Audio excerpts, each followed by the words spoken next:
Hey, everybody, and welcome to another episode of Deckin Around. My name is Tyler, What up, y'all? I'm Steve. and today we are so excited to have Jannieke of the Dutch Card House on the show.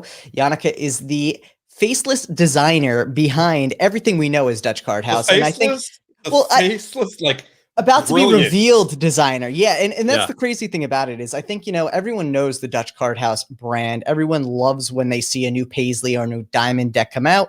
But I think one thing that always skips by everyone is who's designing these. And today we get to have an amazingly exciting conversation with Jannieke, who is the brilliant designer behind all of those cards from Dutch Card House that we love so much. Yes, crazy. When I found out it was one person, I was blown away. Dude, it's literally like, A, they're so varied in style, and Yeah. B, they just all hit so well. I genuinely thought there were at least 2 or 3 people behind the brand as well, and like behind the designs themselves. And Jannieke really crushes it with everything she comes out with. We were just talking about the Diamond Playing Cards beforehand and how great the patterns and the colorways really are with those. And I'd be hard pressed to pick my favorite out of any of the decks they've put out because they all hit in different ways, and I love that, man. Yeah. And she does one of our favorite patterns, the Paisley. Yes, that is yeah. Like one of my favorites. I should have worn my Paisley bathrobe. No, you probably shouldn't have. Oh my gosh! You know what? There's always room for an intermission somewhere. I'll go throw it on. But Let's hear from Marvelous Decks. Let's check it out here. Join us as we celebrate the marvelous and fascinating things that surround us, all in the palm of your hands. You will be mesmerized. Follow us on Instagram at Marvelous Decks and at marvelousdecks.com. Marvelous. Thank you to Marvelous Decks for the sponsorship. We appreciate you. Those are coming soon, man. Yeah, I mean, so I think an update just went out the other day, right? About a little bit of a production detail. I don't want to say delay, but just fine tuning of the details with this style, and I think they're coming around May, right, man? Yeah, I'm excited. That's for sure. And I am super excited. Obviously, delay. We're all expecting delays on every damn deck that's coming out these days. Yeah. So it's not a surprise. Dude, the fine detail on that butterfly like feather pattern is hummingbird. There you go. I don't know why I said butterfly, man. It's been a long day. But don't be leaking anything, bro. But no, the hummingbird feather pattern is so intricate, and I'm actually shocked at how well they've done it. So I would have been more surprised if there were no hiccups in the process, because it's just going to be mind-blowing. Yeah, for sure. I mean, fresh impressions and what they're doing with that talk box is just stupid. Yeah, so cool. It's gonna be fun, man. Yeah. It's gonna be fun. But now that we're all here, you wanna kick this thing off, Steve? Let's do it. Let's bring her in, dude. Without further ado, here is Jannieke. There we go. How are you doing today? Hi, Steve. Hi, Tyler. Hello. We are so glad to have you on. How you doing today? I'm very honored to be here. I'm okay. Yeah. We appreciate you, especially coming on so late. I know it's what, midnight by you now? Yeah, 12 o'clock. And you're looking very well put together for midnight. I would tell you, if I was coming on here, I feel like I'm about to be like, if I was coming on here at midnight, I'd be in pajamas. But joke's on everyone, I'm on pajamas right now. I didn't dare. Well, you know what? This is your first like reveal. Other than, if anyone ever was curious, they could have gone to the About Us section on the Dutch Card House website as well, and they would have been able to see your little About Me bio there. But I think so many people rarely click on the About section of brands these days that we'll consider this your first big reveal. Yeah, if they digged, they could find me, but more a person behind the scenes. Yeah. And there's nothing wrong with that. Honestly, the work you do behind the scenes is breathtaking. Yes. And I think the Paisley decks were probably one of the first decks that I actually saw when I came onto the collecting scene. And it's funny because the French blue and the red immediately caught my eye. I'm like, these things are gorgeous. They remind me of like an old like Chinese vase, like that old white and blue pottery style, but with Paisley, which is literally my favorite pattern, hands down, across any clothing or anything like that. So so pretty. Yeah, It really is. That's why I made them. Yeah. And that's awesome though. And I think it's so cool to see how much of your style, and like we were saying earlier, the style across your brands just varies so much that I don't think people realize it's one designer behind all of this. Yeah, I don't know. I have an idea and I try to figure it out, and it will come to a series. I really like series, so I don't want to make just one deck of cards. I want to make a concept of playing cards, and that's what we did with Diamond and with Paisley. Yeah, you can say Paisley is a just a change of color, but I sometimes try to make it a unique series within the series. Yeah, which I think is a really cool approach to it. And I mean, we have a gilded one coming up. That's adding a little bit of pizzazz, That looks beautiful. Yeah, that looks absolutely beautiful. I am super excited for that one because I think just the Paisley and gilding, two luxurious things melded together there. But I'm curious, what actually got you into playing cards? Have you always been interested in playing cards, or was it something where you just kind of came across it and decided, hey, I like to design, I like patterns, let's make this happen? Yeah, no, well, I'm a designer for over 20 years. I started as an artist, a painter artist. Very and cool. I did marketing as a study. I studied marketing, and after that, I became my own company, like an advertiser agency, but for my own. And I make logos and all that kind of stuff. And in 2016, it all started with Casper, our co-founder. You can find it in the contact of our of our website. And Casper was one of the first Dutch cardists. Oh. And he introduced me into the world of cardistry. And I was like, whoa, what is this? I always thought playing cards were for game nights and for magicians. But what is he doing with those cards? Mm. And he told me and introduced me he told me everything about how important the design of cards are for cardists. Yeah. The back design and how it makes the flourishes looking amazing, and how important the quality was. And at that point, we realized we were a great team together to introduce and to create a deck of our own. And that was Diamond number 2. That's really cool. Yeah. That's so cool. And honestly, like I love, obviously, like I think the cardistry aspect of it makes a lot of sense with Diamond and the pattern on it and the visual aspects of it. But also from a collector's point of view, it's such a visually appealing deck. Like to me, like you mentioned earlier, you love series. I personally can take or leave series, but I think the way you do a series, it's so cohesive and beautiful together that you want to collect them all, especially with the Diamond. Like I don't want to say I'm not into cardistry. It's that I just can't do cardistry. I'm terrible at it. And so with that in mind, like I think a lot of people would be like, oh, well, it's a cardistry deck. But to me, it's so visually appealing. It's not only just for cardistry, but it's a piece of art in itself. Right. Yeah. Yeah. And just because we use so many colors, it stands out for cardistry, and that was what Casper told me, so important. And I think we were one of the first with the bleeding point out of the out of like the borders, yeah, borders. I think we were one of the first who used that. That's really cool. Yeah, for the fanning. So that was the idea, and yeah, we keep it all in the whole series, of course. I mean, I love the thin borders even on the Paisley design. I'm a huge fan of thin borders. And all our cards have thin borders. Yeah, no, I love it. I'm a huge fan of thin borders. It's why I went thin borders on mine as well. And I like to be able to, even if it's not a cardistry deck or a broken borders deck, I like seeing the beauty of the deck within the fan as well. you know, even if it's a magician's deck, you know. And yeah, especially with that metallic ink that you use is so amazing. AJ, thank you very much. Thank you, AJ. We appreciate the support, man.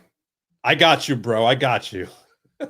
Brilliant colorways. Exactly. It's very Yeah. true, though. And go ahead.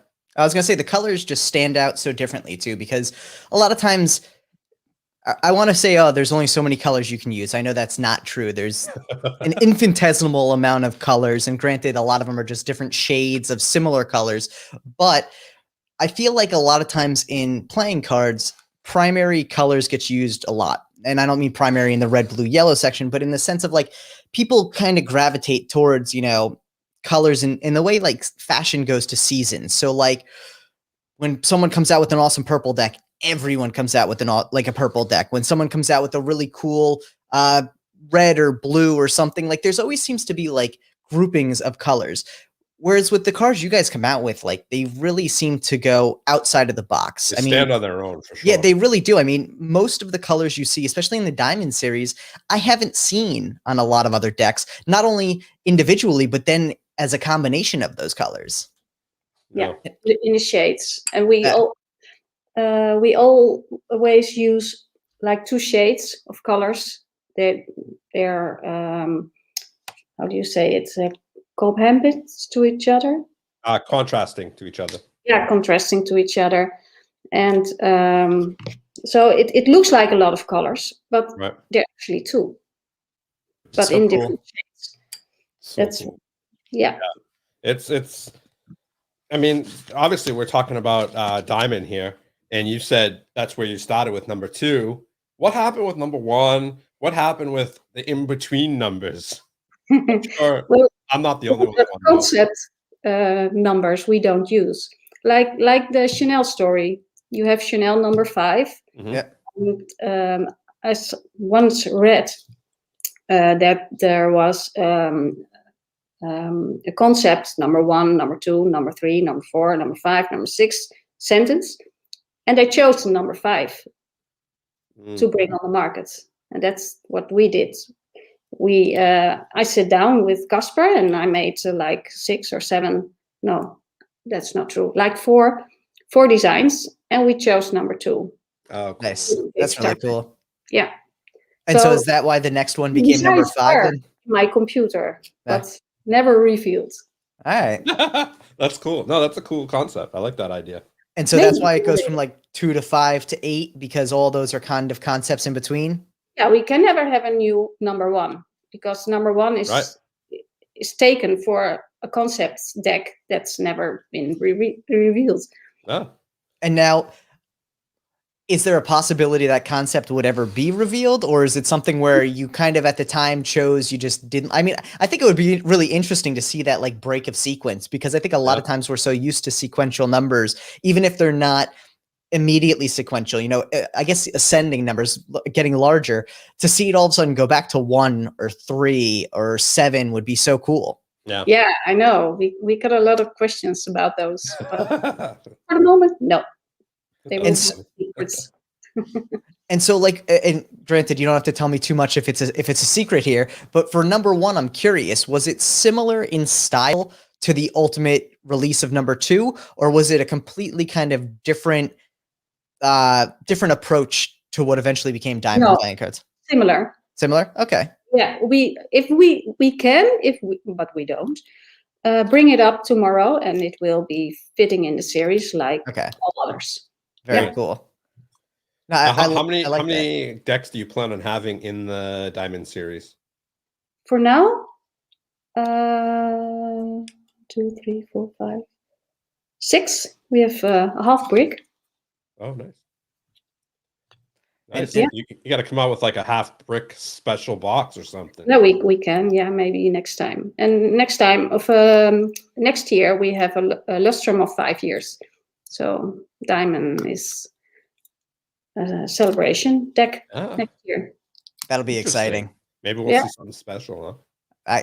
I definitely can. I can only imagine it's going to be something special, because the colors just on the regular ones are amazing. But that's exciting. That's really exciting. And did you think that 5 years ago, when all of this came together, you'd still be doing this as much as you are, that it would have grown into now 5 different deck series and such diverse deck series? No, never imagined that. No. I think No. that's everybody's. Also, the first Kickstarter, we came up with number 5, and when you are a designer, you always think about that little canvas template of the playing cards and thinking about new concepts. And so you said about your rope just earlier, Tyler. Yeah. But my father had a rope as well with Paisley design on it. Can't go wrong with it. Yeah, it was always in my head. So Nice. it was for me not a surprise to come up with the next deck with Paisley. Oh, But that's I cool. really wanted it to be a magic deck as well. Nice. Nice. Well, and I think that makes sense, having a really innovative at the time cardistry deck. It made sense to then go into a magic industry, because I think at the time, even 2016, cardistry was still young.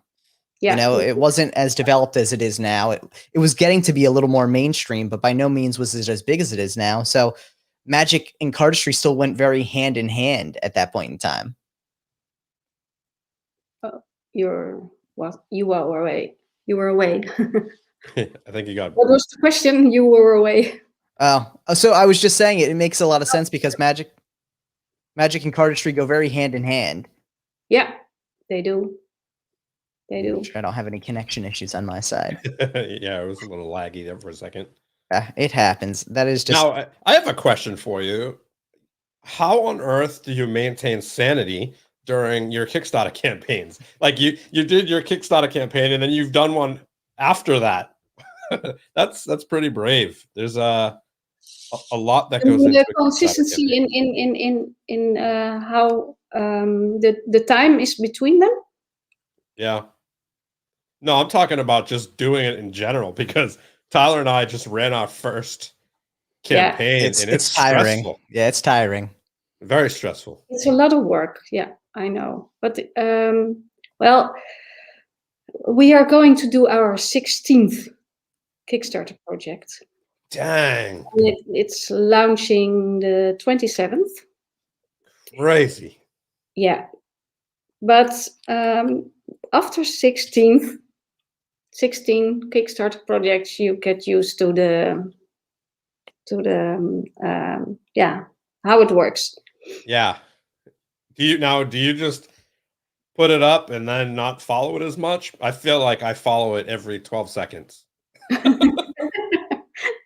Me too. Okay, that seems to be the trend, yeah. I guess you could say. I can assure you, it's every time it's excited as well as the first time.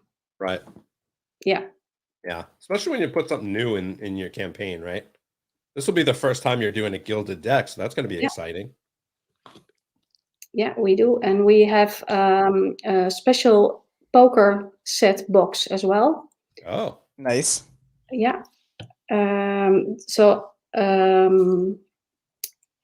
was hoping it arrived today, but it didn't. There's a lot of stuff lately. It's come too late every time. Yep. But it's we can't help it. But it's we made a wooden box, black matte finish. Nice. With the 2 Paisley decks in it, the dealer coin, and 200 poker chips. Oh wow! Oh wow, that's really cool. Yeah, so that's a really nice, addition, I think. Yeah, definitely. And we have the yellow Paisley as a stretch goal, together with a collector's box for 3. Very nice. That's cool. That's cool. Yeah. You're doing red, blue, and yellow, right? Yeah, red, blue, and yellow. Yeah. Nice. But all in the same color shade. So we mixed up. So they're really a new series into the series of Paisley. Right. Yeah, I really like the colors, how they're kind of I don't want to say muted, but they're a little Like I said, they're very similar. I wish I could explain how like they come off to me, but I really enjoy them. They're very, I don't want to even say they're warm. Something about them just looks really nice. Like they're a shade darker than primary, but like very, very comforting looking. I don't know. They're good looking, very good color choices. Yeah, I love Oh, that blue. it took a while before I had to put colors into them. The color, finding the color of a deck, the back design is, oh my God, it's crazy. Yeah. It's crazy. I never knew how long it would take. I mean, Tyler had to deal with me going through that whole process, and He would try and show me like shades of the same color over like a camera or in pictures, and I'm like, dude, they look the same. Like I can't tell the difference in this like cheap quality like phone camera picture. It was like it's difficult, and there's it a really lot. is. Yeah, and there's a lot of thought that goes into it too, just outside of the back design, because the back design color impacts the tuck. It impacts potentially add-ons. It impacts how you can gild it. If you want to do, you know, certain colors, I think people always think, oh, you can always throw silver or gold on something, but there's definitely colors where gold or silver doesn't work. You do a brown deck, it's not always going to work with all the colors you want to do. You do an orange deck, it's not always going to work with all the colors you want to do. So like so many things tie into that back design that it's not just like, yeah, I like that color right there, let's go with it. Yeah. No. And also the cardboard and the paper stock of the tuck. That's different papers stock, and the CAMK colors are very different on different paper stock. Yeah. So it not always match very well. Although on your screen you use the same colors. Yeah. It's annoying. And yeah, that's not funny. that's what happens when you get your deck and you look at it and you're like, that's not the color I wanted. Yeah, exactly. And you can't do anything about it. That's just how the paper took the color. Yeah, that's true. Now we got asked the question, do you have a link already for a notify of the campaign, or will that be going up soon? Tomorrow. Yep. And we need a goal of 30,000 euros, so that's quite ambitious, but we hope to manage it. Awesome. Well, we'll definitely be pushing for you. Great. You're the best. Definitely. Yeah. You know, it's definitely interesting to see just, well, and actually talking about it too, you know, obviously you have the Paisley deck, which was your second in the series. The next was your Leaves or Tulips came next? Tulip came next. And being from Holland, I'm like going blank here. Netherlands, there we go. I'm like literally having one of those days where I can't think or form sentences. But that being said, being from the Netherlands, tulips are very big. And I don't think, I mean, personally, like the connection makes a lot of sense to me, but I also think a lot of people may not immediately make that connection. But being from the Netherlands, are tulips something you just love to see? Is it kind of a heritage kind of thing that you went with it? Or do you just really enjoy tulips in general? Both. I like floral designs. Okay. Yeah. And what you say, I'm from Holland, so I couldn't resist. It's nice. And a tulip is really, I think, a really nice, clean design flower. Yeah. It's like a rose. It's very complex with all the petals, and the tulip is quite simple. Yeah. So easy to use for me to use. Right. Now, which series of yours is your favorite? Paisley. Yeah. Yeah. Understandable. It's awesome. She didn't even wait. No, dude. I get have it the now. answer, Paisley. I'll be honest, like I get it completely. I feel like there's probably a lot more complexity. As much as Paisley's like an established pattern, I feel like there's a lot more complexity that goes into that design, and a lot more detail to some extent. Yeah. And it's honestly, Paisley's just an awesome pattern. Anyone who doesn't like Paisley, you're missing out. Don't trust. Don't trust them. It's so simple.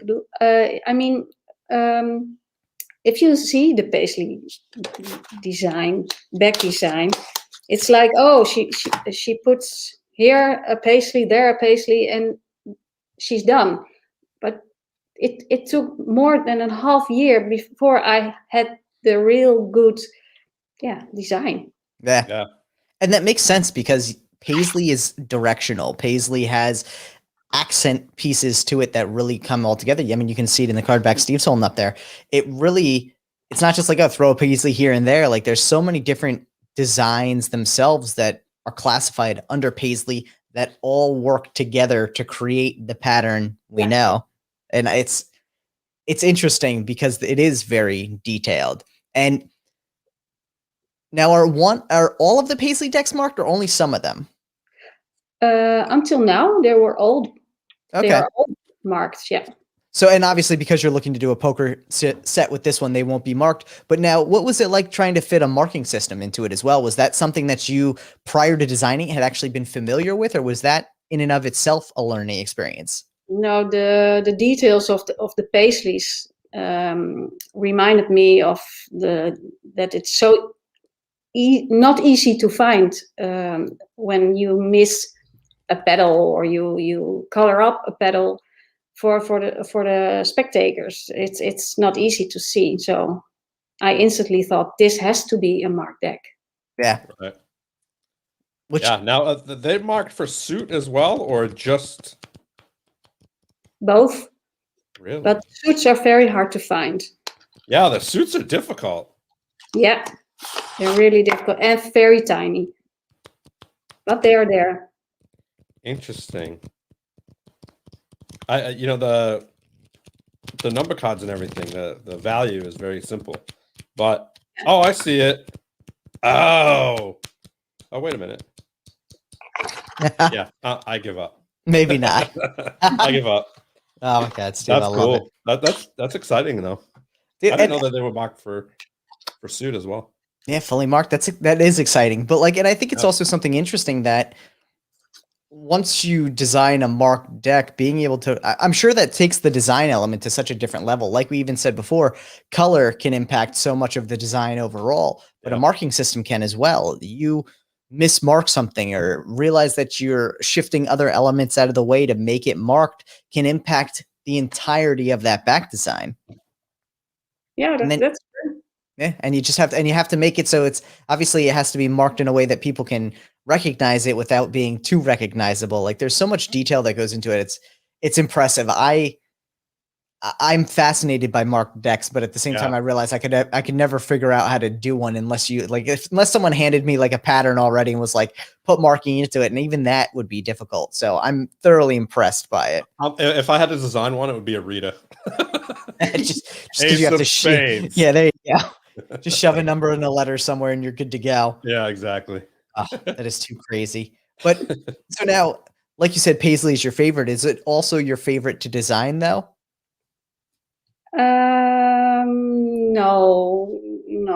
No. I have so many new ideas already for an upcoming new series. Oh, yes. Interesting. Yeah, but it's still in concept over here. So, first things first.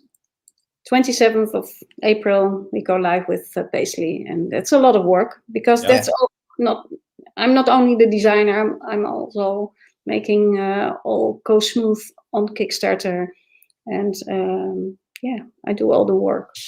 It's a lot of work. I mean, trying to figure out the copy, like writing all of the ad copy and everything. I mean, granted, you said you have a marketing background, but it's a lot to write. You have to design that story. You have to really bring the cards to life with just text and pictures and sometimes a video. And it's really a lot harder than I think people think because you get so used to reading these campaigns, and the ones that are really well done seem effortless, but to seem effortless, there's a ton of effort that goes into it. Yeah. And it's also sad to see that so many people try to launch a deck, and if what you guys do every Monday by the show, it's really good because you help a lot of people improve their campaigns. So that's really nice stuff. But yeah, we try, because I think a lot of times, It's funny, like, and Steve and I have talked about this, and like a great campaign with a bad deck is never going to fund because the deck itself still has to carry a lot of the weight. But at the end of the day, you could have a great deck that doesn't fund because of the campaign, and or doesn't fund to its full potential. And I think that's another thing that plays a big part of it. And we've seen this in the past. There's a longtime creator, and I'm not going to mention any names, but there's a longtime creator who has been making decks Thank probably you since so like much, Nick. Thank you, Thank buddy. you, Nick. We appreciate the support, man. You. But yeah, there's so many, like there's a longtime creator who's probably been creating decks since like 2013 on Kickstarter. And back then when they were still a rarity, all you had to do was put up some pictures and a few words and people would buy your deck. I know who you're talking about. Yeah, and he still uses that same formula to this day. And now some of his decks, which are absolutely gorgeous, are raising the bare minimum to get printed. And that's it. When in reality, a little bit of extra effort and it could raise 4, 5, 6 times as much as it's getting because they're good looking decks. And it's a shame to see, like, and I guess it also goes to people's motivation though, is like just funding good enough? Or do you really want to bring it to a level that allows you to make as much of the deck as possible? Yeah. We are lucky enough that we started in 2017 with our first campaign. And now people know your company, know your decks, and you are a trusted company, I think. Right. And when you start now, it's really hard.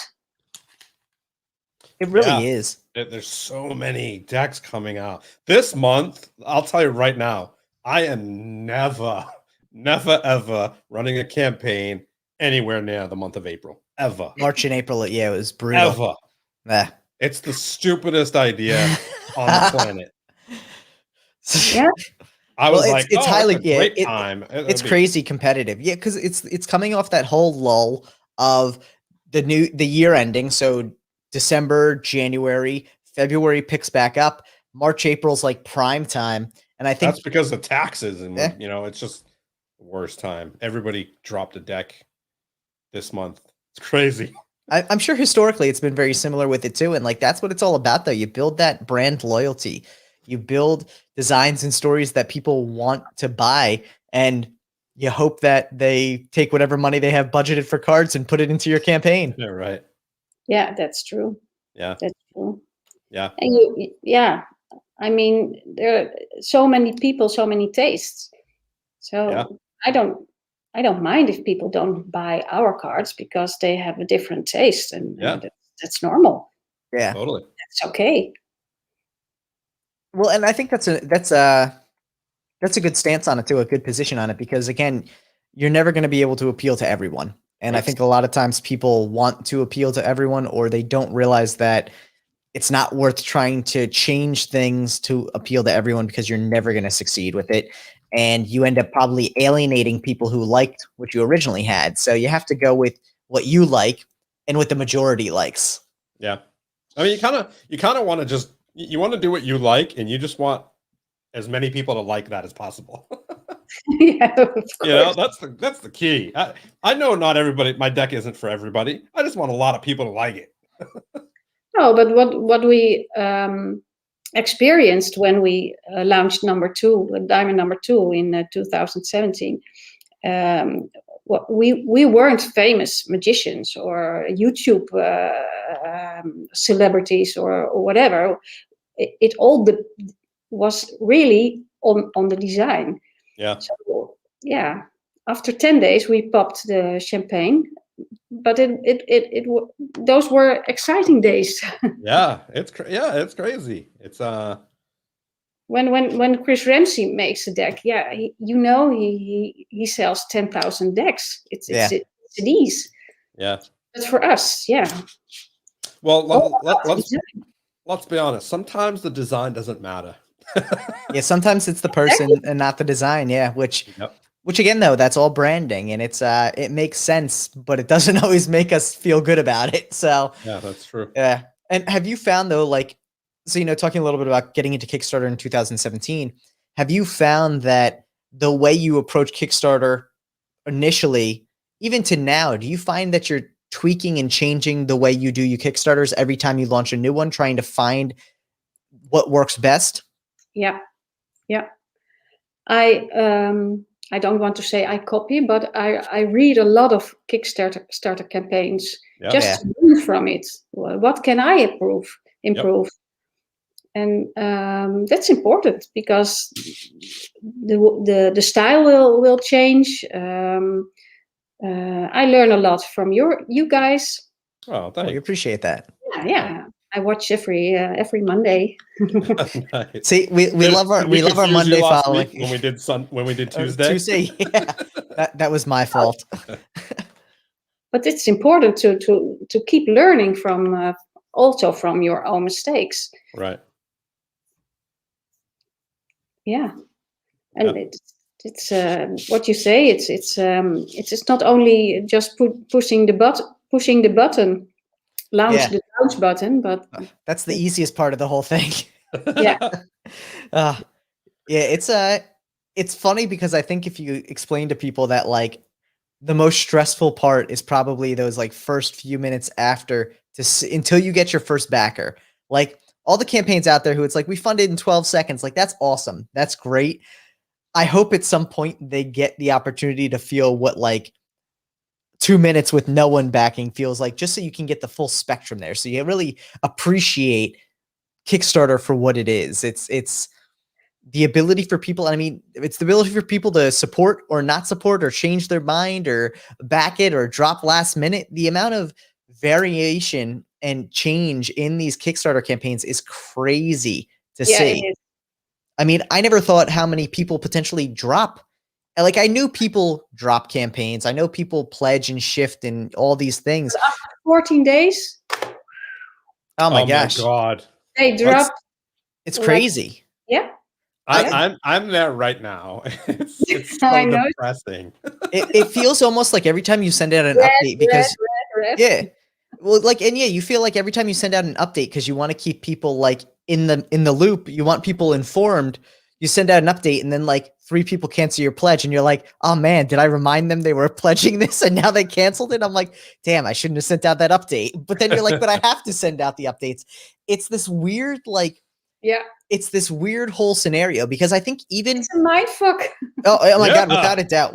I literally every single day I say it to Tyler. I'm like, dude, Kickstarter is bad for your mental health. It really, really is. It really is. Especially when you see friends back out of your campaign. And that's what you have to realize is like, you never know. And Steve always says this too, just in general, you never know what someone's going through that day. And like, at the same time, like people aren't going to tell you like, hey, I'm backing out of your campaign because of XYZ. You always just have to assume like something's going on there. You know, it is what it is. Like, I'm not too worried. I don't care if they decide they don't like my artwork or if, you know, financial things happen, like that's a shame. Like, but things happen and it's, it really gets to you. I mean, there was the one day like with Steve, I told him, I'm like, dude, I'm over it. Like it was probably like 4 days from the end. And I'm like, I'm so over this right now. I'm so like, I don't want to say frustrated. I'm so like, I was so demoralized just by all of it. And I was like, I felt like terrible. I was like, I got to get myself out of this like funk and just like cheer back up. It is what it is. It's like tough though. It's tough oh my to get God. to that point. Oh my God. Yeah. And the dropped backers. Yeah. The ones who didn't pay. I'm not at that point yet. Don't even get. Just wait, man. That's even more frustrating because at the end of it, Steve, be prepared. I don't want to be prepared. I mean, and that's the thing. Like, you almost wish they had just dropped the pledge in general instead of like teasing you with like, oh yes, I see my number, and then it's like a couple days, 2 weeks later, it's like, just kidding. Here's your final number, and then here's the fees that come out, and then oh, just kidding. Here's how much shipping is going to cost you, and it gets very expensive very quick. Yeah. That's why we always have a very high goal. Yeah. But if you don't, you have a problem. Yes. Oh my gosh, yeah. You have to put in the right goal because you miss your money after that. Yeah. If you don't. Yeah. Yeah. The amount of people who lose money on Kickstarter is, at least in playing cards, is shocking. And it's also to me like that's never what I'd want to do for these campaigns. You need to make sure you're getting the money out. And that's something we try and say all the time. We talk about the goal, like sometimes we see goals that are actually, very rarely do we see goals that are like ridiculously high that makes no sense. We see that from time to time. Right. And hey, that's fine. Like your goal's really, really high. All that does is it makes it harder for you to hit your goal so you can say you're funded. But there's also times where we see people who it's like, hey, I'm going to be printing with USPCC and I'm going to print 1,000 decks and my goal is $2,500. And I'm like, yeah, I'm like, I wish that's how much the decks cost. Like, and you think about it and it's like, all right, like that doesn't even cover the printing cost, let alone the cost of then the tux on top of it, then the shipping. And it's like, it costs almost as much to print a deck, just the deck, as it does to ship the thing. Yeah. It's crazy. Yeah, So I jot it down as like maybe they are aware and they were going to fund anyway, and they just need the extra to put them over the hump. But maybe they have a big private wallet. yeah, maybe. Hey, some people do. Yeah, yeah, and yeah, to make a real good profit out of it, it's very hard. It's more like a big hobby. yeah, it's interesting. Tyler and I have come to the conclusion that Kickstarter is not to make money. No. Kickstarter, well, certain things, obviously, but Kickstarter for playing cards is not to make money. It's to fund your deck. And if you make money, you lucked out. It was good luck. And that's you had the what right it time. comes down to. Well, and here's the thing too. I mean, we see it a lot now too. We see some major campaigns that come through and they make 6 figures. And a lot of times people sit there, and I think this is actually what gets people into the idea. Like, I'm going to create a deck and sell it on Kickstarter because I can make $250,000. Right. That is 100%. I mean, the people who are doing that, you can count on one hand. It's literally 4 or 5 people. What also people don't realize is they're spending tens of thousands of dollars on marketing. Yep. Exactly. So yeah, you may raise $250,000, but out of that $250,000, you probably spent 40 on marketing.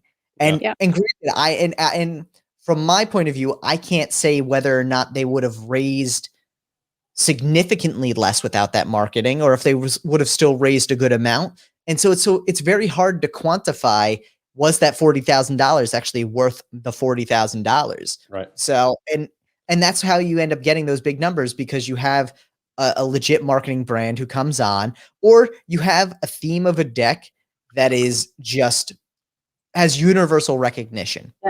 Yeah.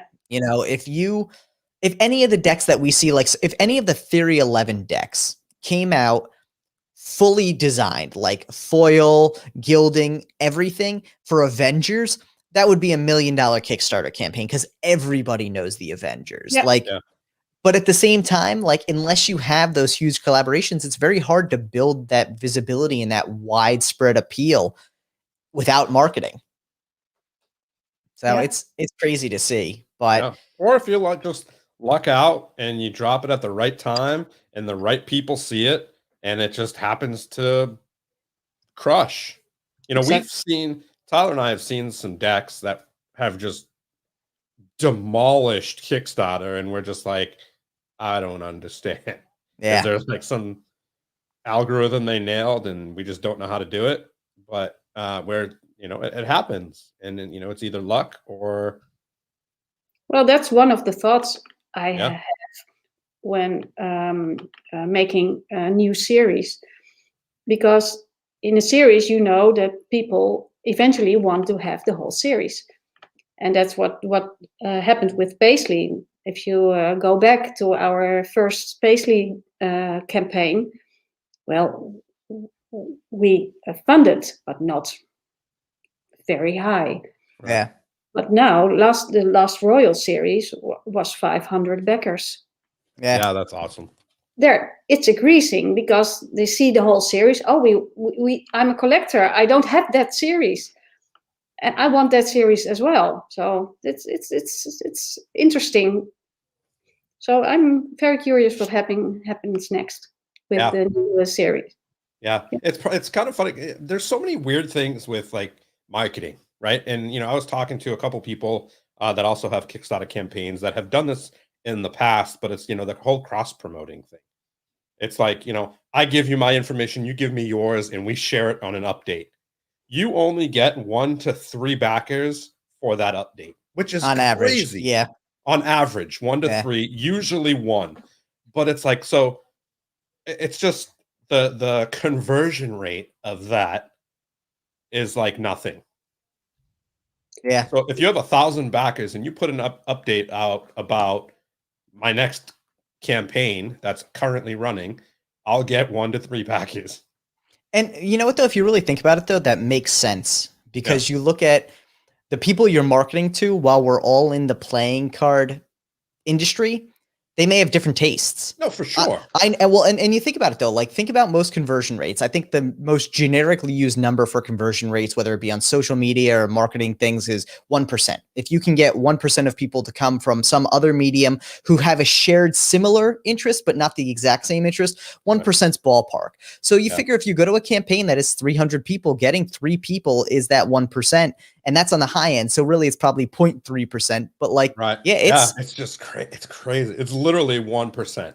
Nah. And the cool thing is we could, and maybe Kickstarter has something to do with, messing with those numbers, but with the, 3 or 4 or 5 campaigns that have shared on my campaign, I've got 1 from each, which is great. I'm like so thankful for that. It's just crazy to me that you don't get a lot of consistent. It's like extremely consistent, 1 per reference, which is crazy. And you have to wonder, though, too, how much of it is shared client base there, because it may be going out to 500 people, but out of those 500 people, how many already potentially back your campaign? Yeah, that's true. And also, we can be very candid about this. The metrics that Kickstarter collects is garbage. Like their analytics that they provide are bare bones. They're not very conducive to actually doing, like, if you were to go to a marketing firm and that's the information they gave you, you would never hire them. You would never hire them. You'd be like, what is this? Like, you can't even tell me definitively where a click came from and where, and the thing is too, like, they just, they do the bare minimum. And I think that's fine. But that's the one thing that I think out of everything shocked me the most about the platform was how little interest they have in helping the creators. Dude, it surprised you? Are you kidding me? All they care about is money. Yeah, but if you want to make more money, get more people onto the platform. They don't give a shit. They make a ton of money doing what they do. They don't care if you're scammed. Very good thing, I think, is afterwards your campaign is still on the internet, and if they search you on the search engine, like Paisley Playing Cards, bang, top every time. SEO is great for sure. So I have a lot of customers in our own shop as well, but I think that's really good to have those campaign pages afterwards still alive, because they do so much in the search engines. Which is why it's also very important to always put like the link option after, because I've seen campaigns too where you go look and it's a 8-month-old campaign and there's no link option there. Even if you're linking them, honestly, even if you're linking them to your Instagram account, it's better than nothing. And I think people definitely miss out on that. And it's crazy to see how much people don't fully utilize Kickstarter. And I also, Steve and I have started looking at campaigns outside of playing cards recently. And to me, it's so crazy how different a playing card campaign is run versus all of these other campaigns. Like, you look at campaigns for, what did we look at last week? A knife and a water feature. And they're so much more detailed and they're so much more structured, and there's timelines and graphs and all this information to really get people to feel scientific about thinking about backing this. Whereas playing cards, I feel like it's really like an emotional sales pitch. Do you like the art? Do you like the person behind it? Do you want to help support us? It's crazy. And I'd be curious to see, this is like the numbers nerd in me. I'd be curious to see how some of these big campaigns would have done if they had acted like a playing card campaign, if they relied more on emotion versus statistics. So it's crazy. True. Yeah, true. But hey, And you still do the Kickstarter. How about Instagram with you guys? I We hate have Instagram. we have over 3,000 followers. And 2 years ago, we got like 500 likes, but It's tough. You know It's what? You know, sure. Tyler and I literally have talked about everything this week. Literally everything. And we're going to be totally fucking candid right now. Okay? Thank you for bringing it up. What it comes down to is I think social media is great. I think it's horrible at the same time. And one of the big problems with nowadays is, you know, and we were talking to a good friend of ours last night, and there's so much coming into people and they're seeing so much information and, oh my God, this is cool. This is cool. This is cool. This is cool. And they never fucking share it. Right. They just like it. And that's it. And they don't share it because, and it's not even that they just like it. They like. Not even all of them necessarily like it. Like, yeah, it's just like they're scrolling through and they're like, oh, cool. Oh, cool. Oh, cool. And it's so different because there's no TikTok videos 3 years ago, 2 years ago, when more people were liking images, right? And now there's just so much going on, and people don't understand the importance of hitting like, subscribing, or if they enjoy something, share it, because that allows people to keep doing what they love that they do. You know what I mean? Not even I apologize because I'm like chuckling a little bit here, because at the beginning of this video today I'm like, yeah, I'm gonna wait until a point later in the video to mention the like, share, subscribe, because, you know, we're trying something new where we try it in different parts, because I feel like sometimes it's very like abrasive to say it right out the gate. And it was funny because we're 52 minutes in. I completely forgot to say it at any point in time, but I feel like Steve just sent the message. Yeah, Steve just hit the message, sent the message better than anyone possibly could have there. So thank you for that, Steve. For anyone who would like notifications of upcoming Deckin Around episodes, make sure to ring the bell. Yeah, no, I mean, and we appreciate it so much, you know, and it is very small. It's a very small thing, but it goes a long way for us, you know, and for you as well. You know, if you like the new Paisley deck coming out and you think you want that deck to proceed and fund and be successful, fucking share it. Like, show everybody about it. Tell everybody about it. If you got a new job, if you got a raise, $30,000 raise, you're going to call your friends, your family. You're going to tell them, oh my God, I got this dope job. Like, obviously it's a little different, but it's the same idea as like spreading the wealth, let's say. You know, it's if you enjoy what people do, share it, you know, because you never know if they're not getting the specific type of, you know, love. You never know if they're not going to be there the next day because it's not worth it. You know, so it's just, you gotta share it. You gotta, you know, if you enjoy what you see, what you know, the cards that you have, share it. Show people you like it, talk about it, and that will allow the people that you do enjoy to keep doing what they do, you know? Yeah. That's all I had to say. Amen. Thank you, everybody, for coming here. Amen. Yeah, I mean, we appreciate everybody that comes here every single week. We genuinely I can't thank do. you enough. Yeah. People who donate, people who back our decks, people like... People who pick on us all day. We love it. We absolutely love it. I'm talking to you, C-Dub. We love you. Even though you're Dubby. I mean, dude, you know, I mean, and it's funny to think though, and it's gotten to a point now where I think marketing, I always thought of marketing back in the day as a very subtle art. And I think there is a lot of subtlety to it, a lot of direction and nuance. But I think in this day and age, because like Steve said, we are so bombarded with all of these shiny, flashing things, marketing has become much more direct. You know, I couldn't imagine if YouTube was a thing 25 years ago, I couldn't imagine having to sit here and say, go like the video, share and subscribe. I feel like people would have, because you weren't so immersed, you would have been much more cognizant of doing those things. And now marketing has become very much go do this, you're explicitly telling people do this, do that, do this.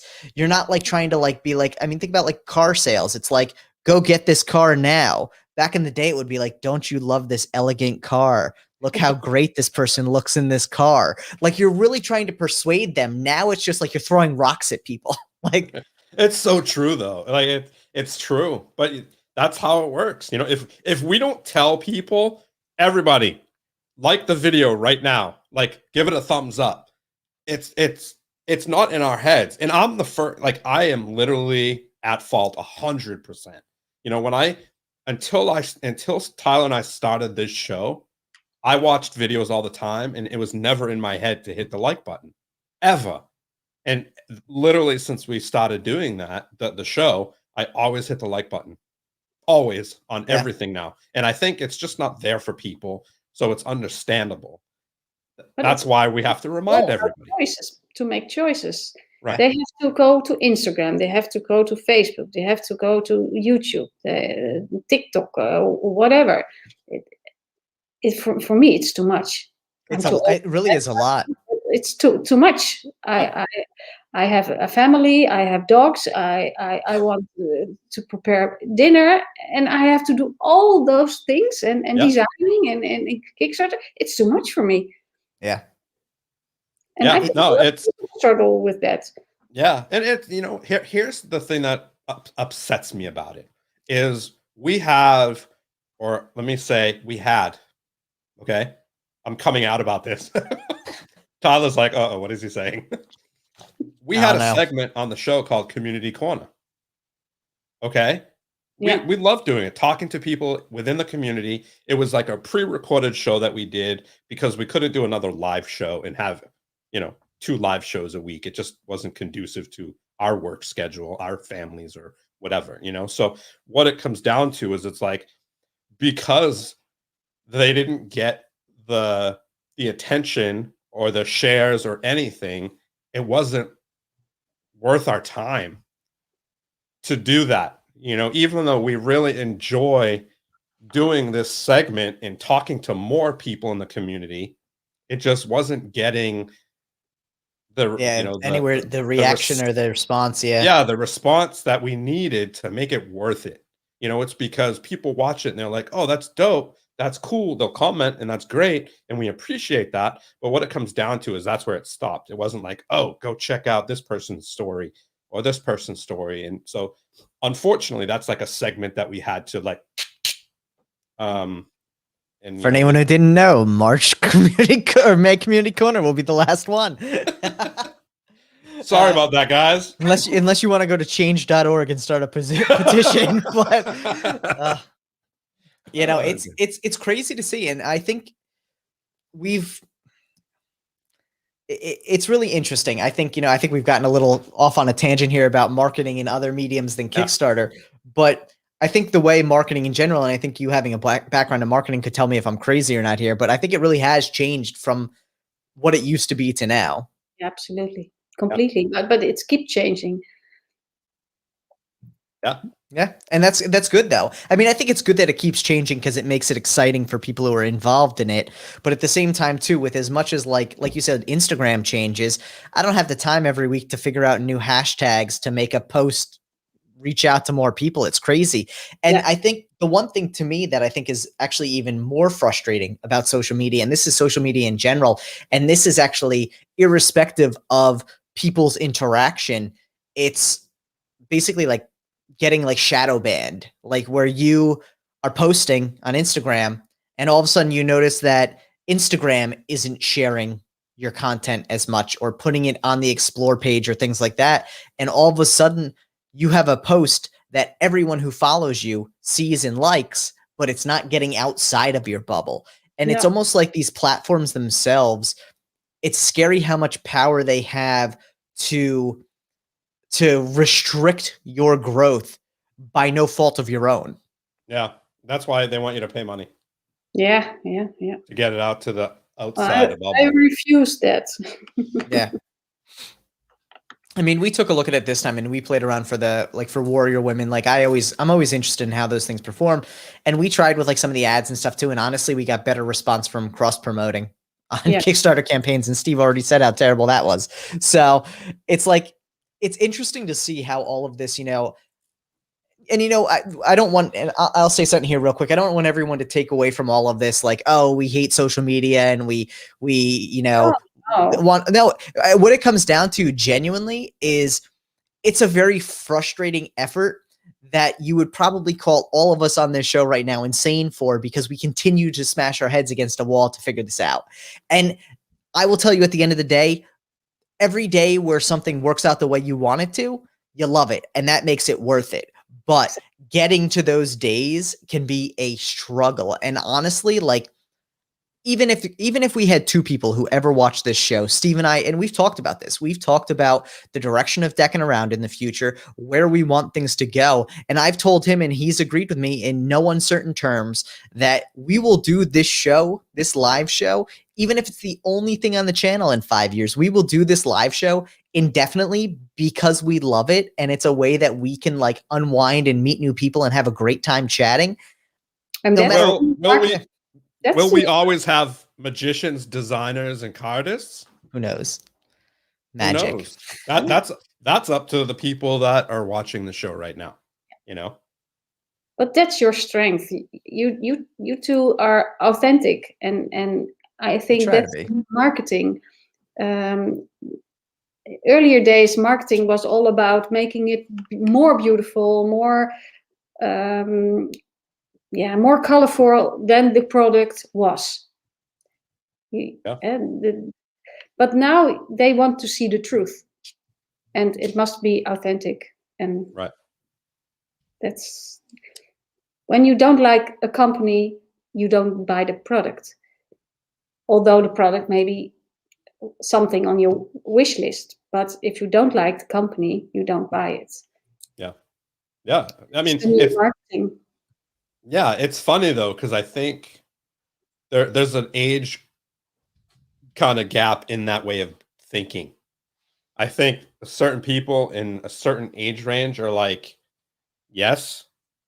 And then you have people in another age range that are like, I don't fucking care. I like it. I'm going to buy it. I don't care what the owner says or does, or, and Tyler already knows what I'm going to say. I say it all the time. And one of my favorite sayings in the whole entire world, have I said it live before? I don't know. I probably have, but Give I it a always say Try. there's still someone out there that listens to R. Kelly. I don't know if you understand that one, but it's the truth.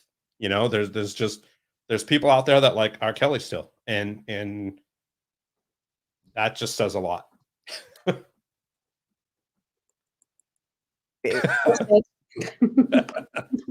R. Kelly, yeah, R. Kelly is an extreme example, but it's actually a very illustrative example. But it's and true. It's 100% true. And every time Steve says it, it always like makes me stop, because I'm just like, man, like not only does it make me remember like all the things he's done, but it also makes me realize like that's right. And like, I saw that motherfucker live in concert. yeah, back in the bump and grind days. in the splash zone. Back in the bump and grind days. Yeah, so it's just crazy, brutal. But it is what it is. Social media we are here because of social media, so it does have some great qualities for sure. Without social media, we didn't had Diamond Cards funded. Oh. So yeah, absolutely, we needed social media for that. And that was 15 campaigns ago. You guys are on your 16th campaign.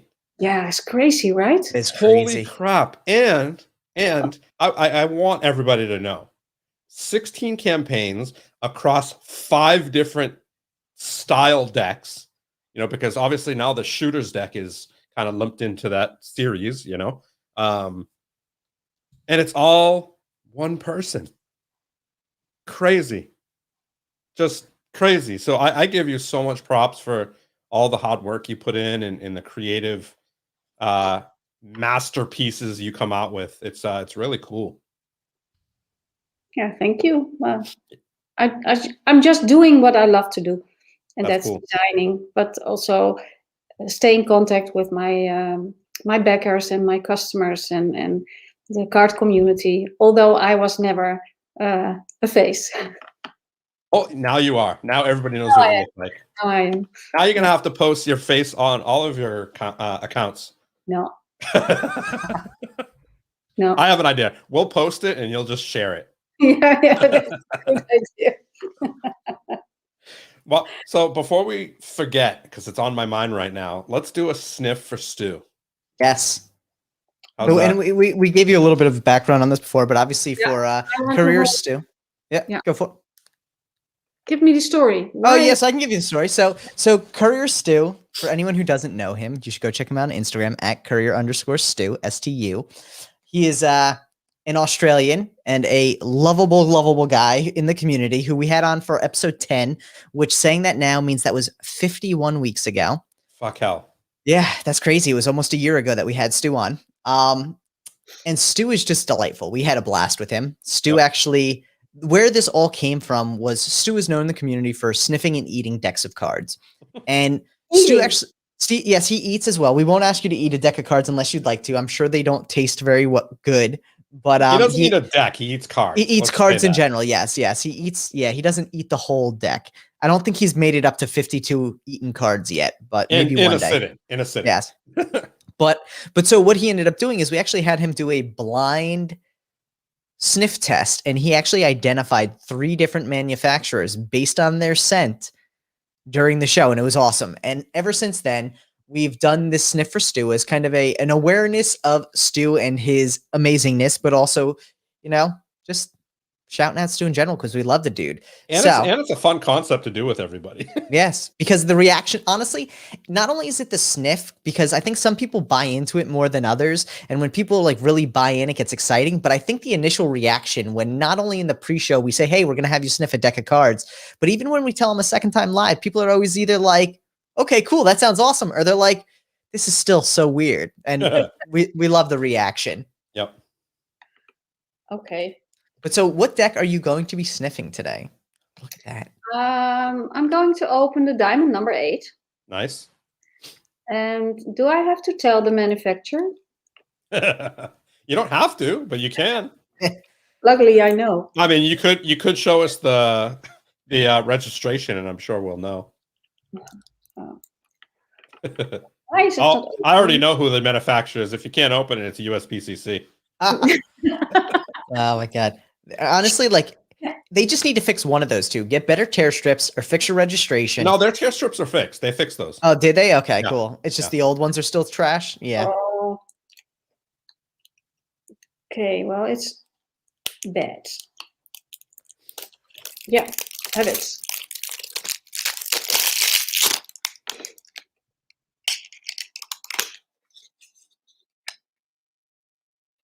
How's it smell? Like paper.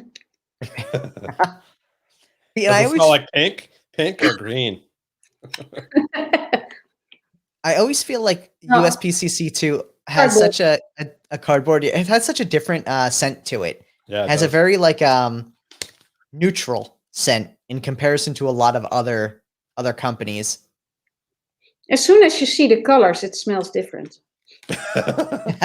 There Do you you go. smell green apple now and like Spring. Yeah. Yeah. green apple and dragon fruit? Well, I will be curious because for the first time we go to Cartamundi. Excellent Ooh. choice. That is a good choice, especially on a.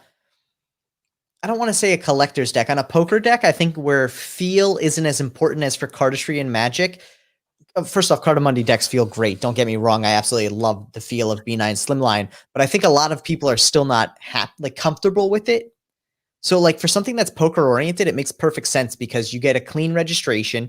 Their printing process is great. They're actually a lot more responsive now that the merger with USPCC is done. And Take remind a me after the show in our after party, I'll have to give you another little inside information on it on Cartamundi. Remind me. I've always been very satisfied with USPCC. Don't get me wrong. Right. They increased the price. Yep. I don't know why, but Because Enorm. they can. Because they can. Yeah. Yeah, probably. Yeah. And they always print out of the center. Yep. I really don't like that.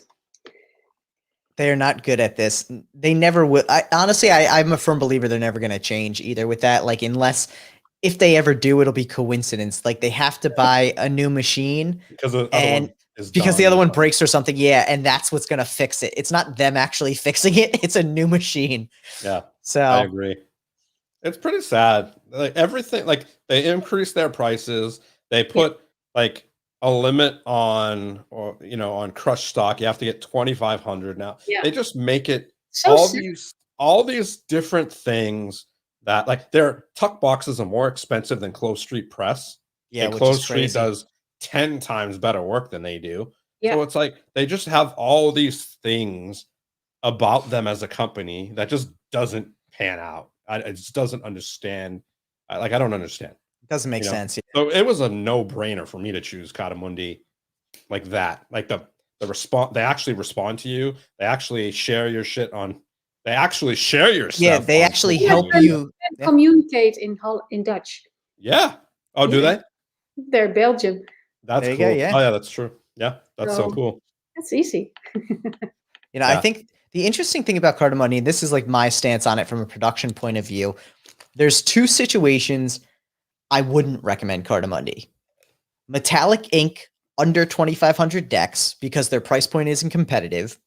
I mean, Or- it's not bad. It's pretty. It's like $1 more than Not USPCC. that much. Yeah, yeah. Not after I remember you factor in the metallic ink.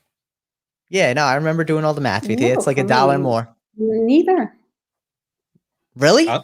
Yeah, no, I don't, that's what I'm saying. I don't. I feel like if under 25, it was a lot more expensive for metallic, or was it? Oh, it's foil. That's pricey until you get over 2,500. Yeah, the foil is more than Metalux. Yeah. Which I don't even So care. you don't. because Yeah, Metalux you is don't trash. want Metalux. No one get But- Metalux. It's so but the bad. prices are comparable or less on their standard ones as well. Yeah. But yeah. So then ignore what I just said because Cardamundi's great. I love Cardamundi. I mean, honestly, like my favorite decks are usually Cardamundi printed. Yeah. So the fact that Paisley is going to Cardamundi makes my day. It's exciting. I love Cotamundi, and it's a no-brainer. And those thin borders, on Cotamundi, they're going to be perfect. Maybe we do borderless Paisley one day. That'd be cool. That would be really cool. I would actually would be love cool. to see like a spread or a fan of a borderless Paisley deck. That would be interesting. Enough decks to go. Yeah. So, and you did mention though that you have a new series coming out, and you said you had lots and lots of ideas. Yeah. Oh, can we expect, like, is this going to be completely different direction than any we've seen before? I know like Leaves and Tulips are similar in their design style. Mhm. Paisley's very different. Diamond's very different. Is this going to be similar to any? It will be different. All right. But Exciting. it will be a collector's deck. Okay. Nice. Yeah. So, and you don't have to answer this if you don't want to, because I don't want you to upset any fans out there, but do you prefer designing cardistry or magic or collector's decks? No. I prefer Paisley, but So that's a magic deck though, for all Yeah, intents and purposes. 100%, Yeah. 100%. Yeah. No, So what I love is not only design a deck, but make it complete with nice packaging, merchandise, to give it a more of a story beside the deck. nice. So, Yeah. Now, I have a question. I mentioned it to you before. When I first backed, she already knows what I'm going to say. When I first backed the Paisley Magical series, I was a little confused because the gold is magical black, and Yeah. then the black is magical gold. Yep. Was there a reason for that, or is it just because you wanted to Mess do with what you people. wanted to do? Yeah. Last. Nice. Makes me a little bit confused. No, Yeah, no, I think it's cool. Oh, God. I just, those thin borders, man. because this is magical black because the paisleys are black. Right. Okay, that makes sense. Yeah, it makes sense both ways, of course. You know, it's funny because when I was entering them on my store for retail, I was still confused. I'm like, which one's which again? And I had to like look it up and be like, oh yeah, okay, so the yellow is the black and the black is the yellow. Okay, it makes Which sense. and that makes such a good point though. You just said, because the paisleys are black, it's so interesting to think, and I almost forget like the card itself is not the focal point. I mean, it is ultimately the focal point is the card itself, but the paisleys are the primary focus of that deck. Yeah. And while all of the colors work together, if you had gold paisleys in a black background and called it the magical black deck, it wouldn't have actually been true to its name. I mean, ultimately, it would have worked both ways. I think it doesn't matter. I like the paisleys being black though. It makes a lot more sense because it's the paisley deck. Sense. Yeah, It makes sense. Here, so I here's like the thing. I literally, when I was coming up with like the border for my deck, there was 2 decks that I was like, that's how I want it to be. It was the Paisley series, and it was the MailChimp from Theory 11. Those were the 2 decks. I went like Paisley. I mean, the MailChimp is like super thin. Yeah. But I literally designed it the border after your Paisley. What was your first Paisley deck? Mine was the Magical series. Oh, the Magical series. Okay. Yeah, Yours, that's about when I came into cards. Mine was But- the Royals because I came in late. So, Yeah. which I Oh. are they behind me? They're either behind me or they're on my dresser over there. I can see them. They're haunting me now. But yeah, I came into it late. So the Paisleys was my first, or the Royals was my first one. Yeah. Oh, And then you have the whole series now?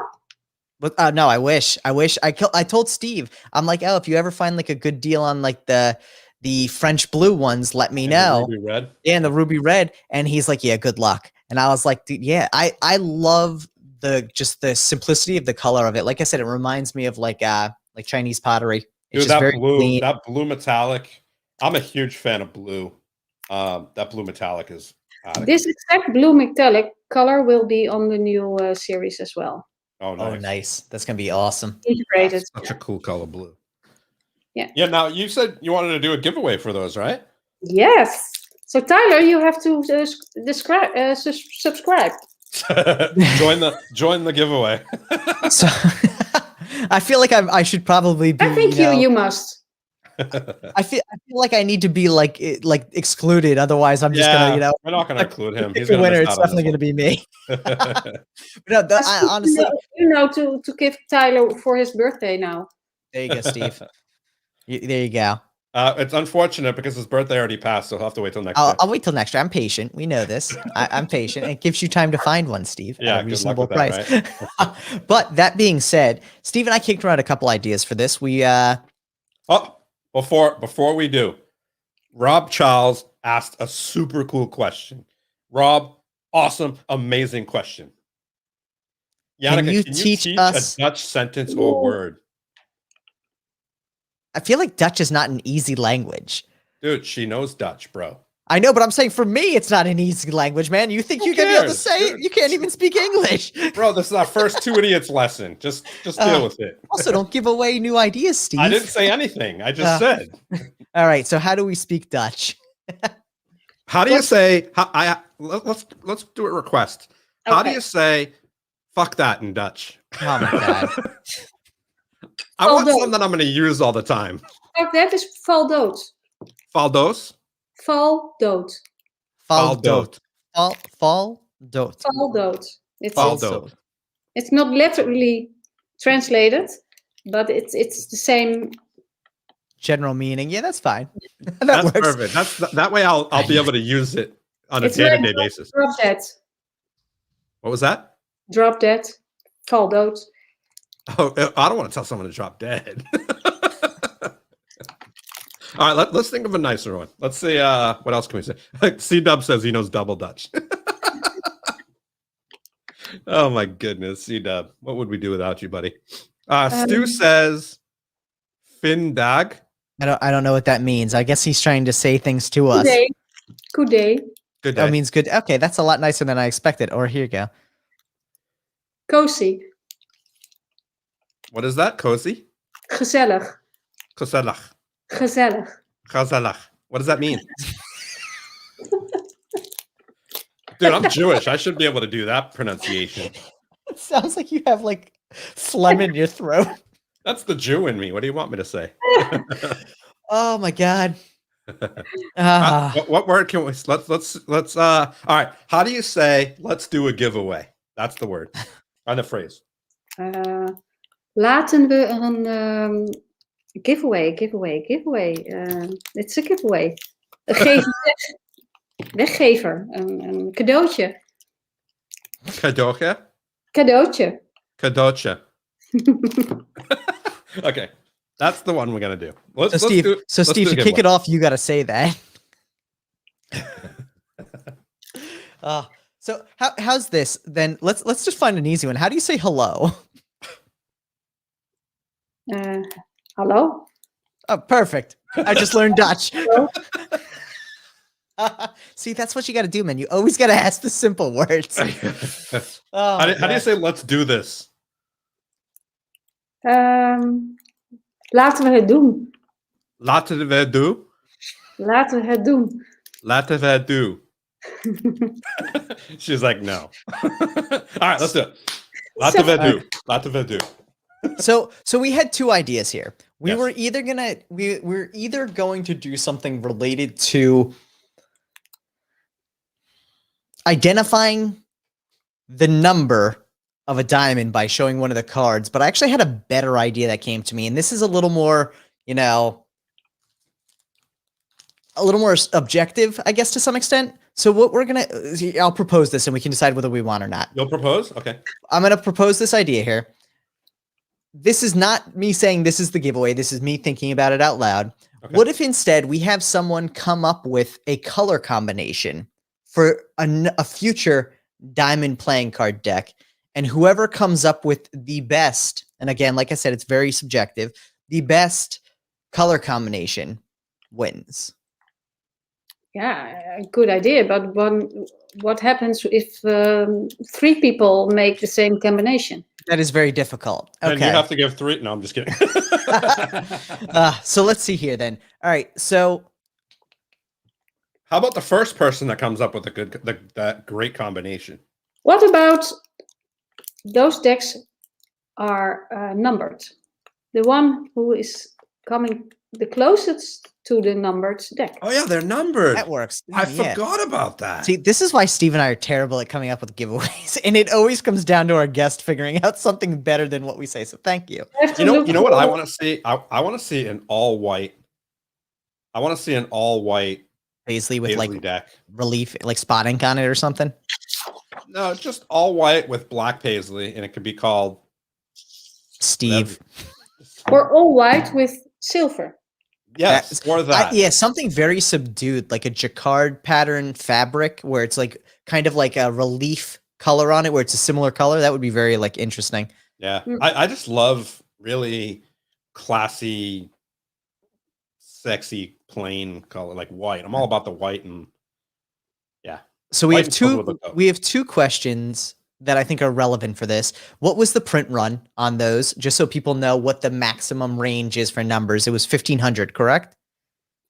Let me check. Well, what is? Oh, are the seals out of, or just says a number on it? I have to look.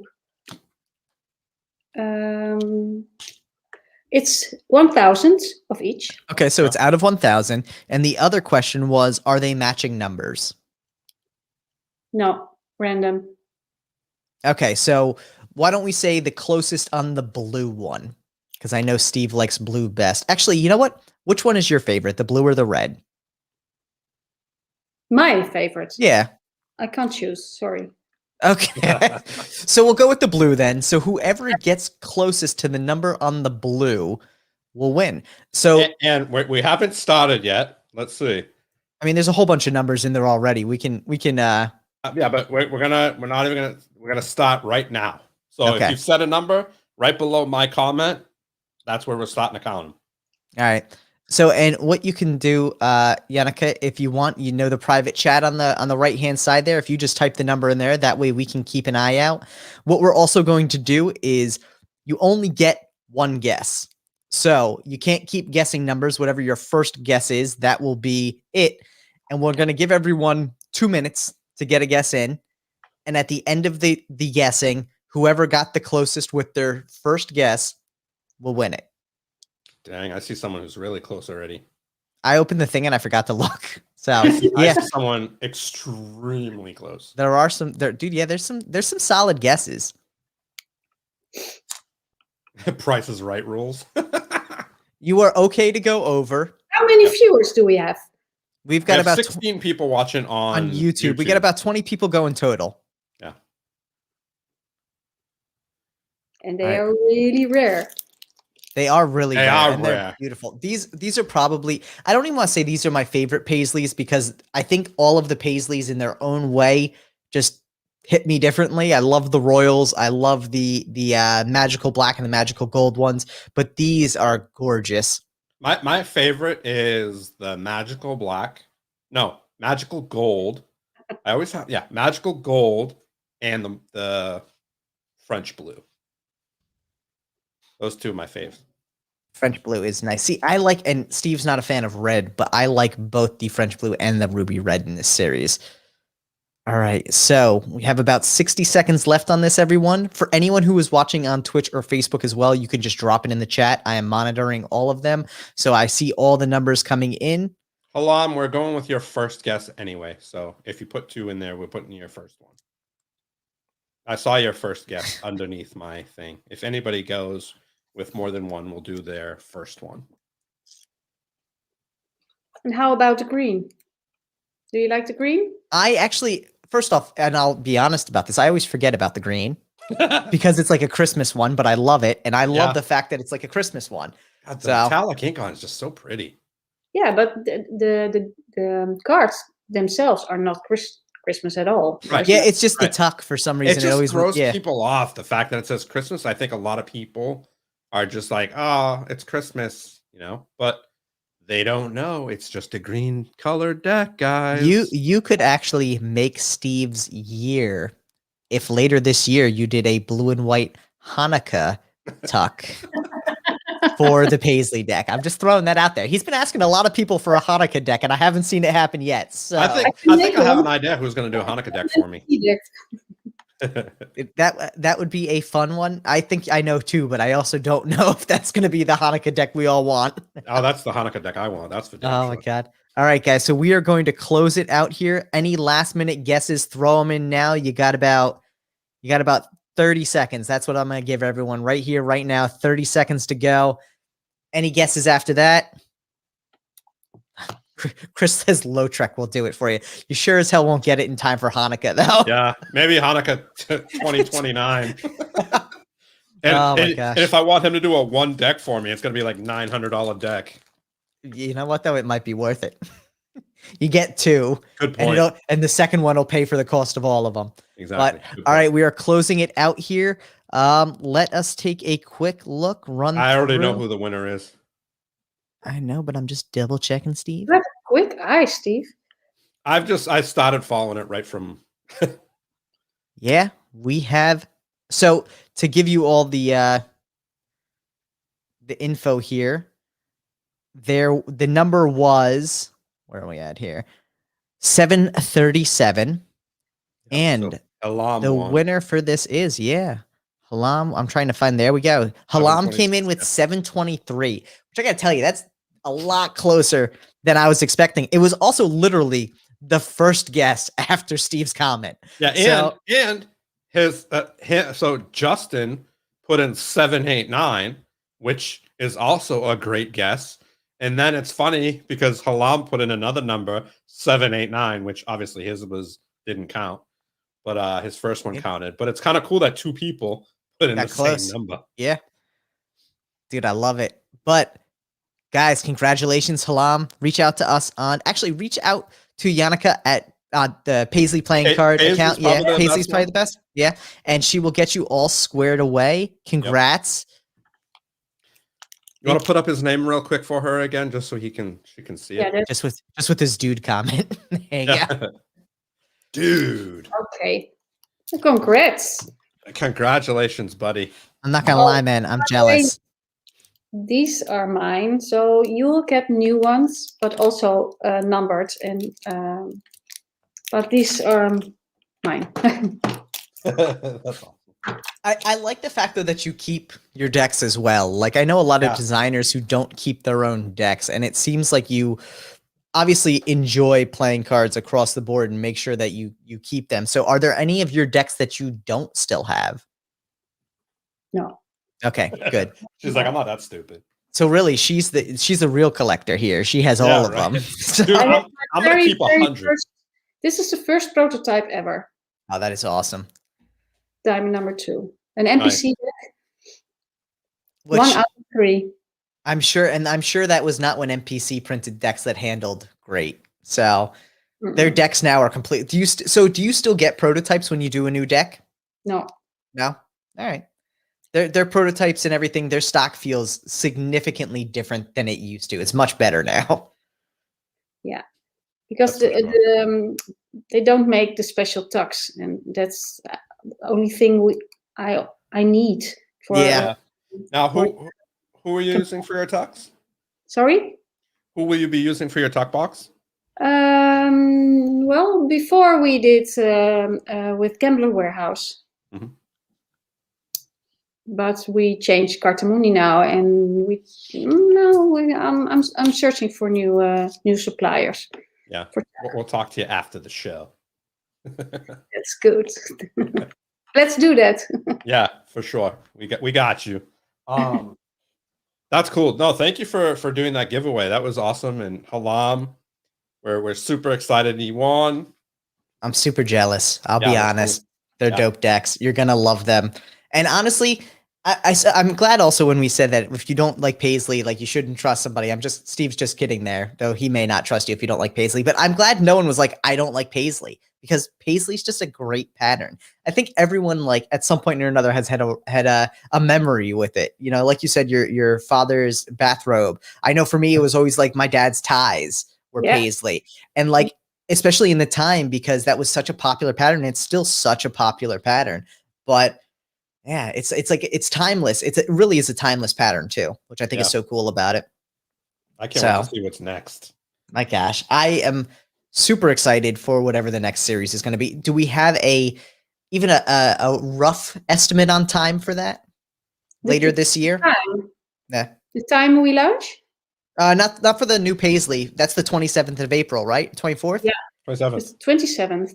27th. Okay, I was right the first time. Yeah. Which, if anyone hasn't checked it out. CET.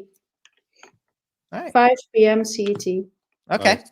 And the notification page is going up tomorrow, which I know we said. So anyone who is everyone should go and click on the notification page so that you get notified of that launch, which is going to be on April 27th, because it's going to be awesome. And I promise you, Steve and I are going to be there, and I'm going to be shooting for backer number 1. So if any of you out there want to try and get backer number 1, you're going to have to beat me at it. That may not be hard because I've never managed it, but it won't be hard, but I'm still going to be gunning for it. So you should definitely check it out.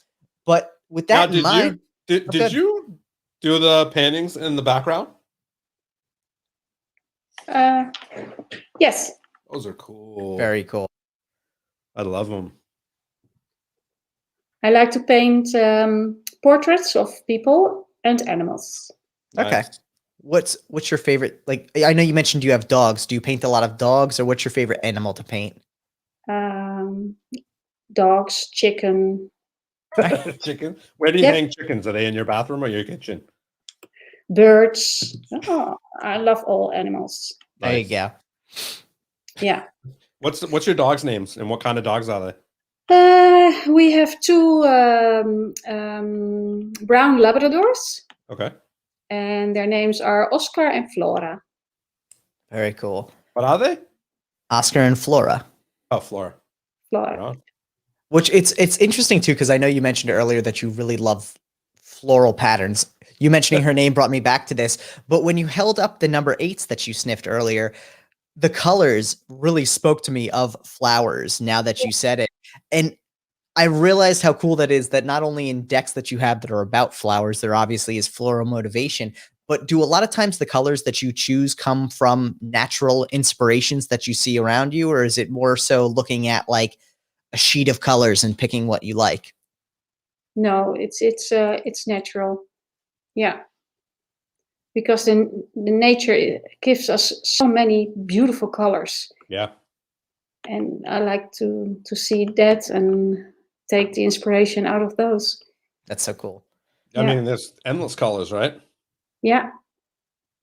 And so many that we can't even perceive as humans with our eyes. But now I think it's really cool that, like, again, once you mentioned that you really like floral patterns, I could then see it coming through in the colors that you choose for all of the decks, and really whether it was flowers or other things around it. I mean, the blues you use are very rich, kind of water-esque blues, and all of these colors are just gorgeous.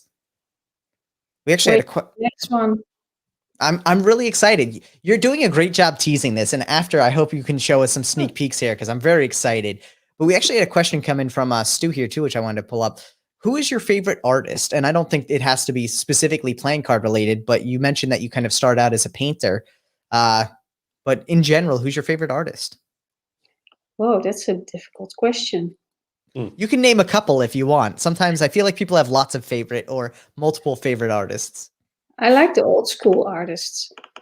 I'm quite traditional, as you know, in my designs. Yeah. Except for the Diamond series. Right. But I like the old masters, the old masters like Rembrandt and Van Gogh, and those are my favorite artists. Now, who's your favorite designer in cards? In cards, oh, I really like Stockholm 17. Nice. Lorenzo is such Yes, an amazing designer. He's amazing. Yeah, I really think his designs are the best. Yeah, and he does a great job with the story behind it as well. That's one of the things that I really love about a lot of the big name designers, is they all put stories behind their decks that are so they create that great emotional connection, whether it be because we have memories with them. Prime example is Jackson's Sherlock Holmes series. I feel like so many people know about Sherlock Holmes, but Lorenzo also creates these stories behind his. I know he has the Oddfellows coming out soon. I know everyone's waiting for like the Eye of the Ocean. It's so interesting to see the stories people create behind these decks. And I know you mentioned your new series you're looking for. You're really going to create a story with it as well. I'm excited for this. It's going to be awesome. Well, I can give you one hint. My new series I'm concepting now is all about stories. Nice. That's going to be fun. I'm excited for it. Yeah. Yeah, you and me both. So I have another question here randomly. Because obviously you enjoy art, you enjoy the community, you've been designing decks for a while now. Do you also collect other than your own decks? A few. A few? All right. A few. See, and that's probably good though. This deck.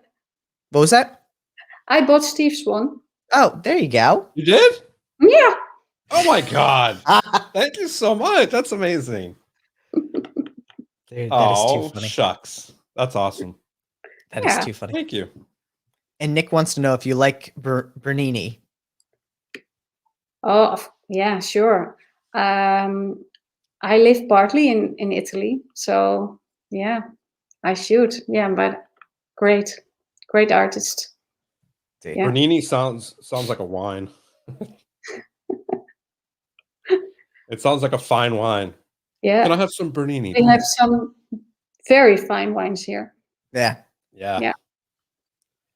Wine is well, yeah, I mean, between Italy and the wine, you're just living the life over there. You're designing cards, living in the Netherlands and Italy, getting to enjoy good wine, good food.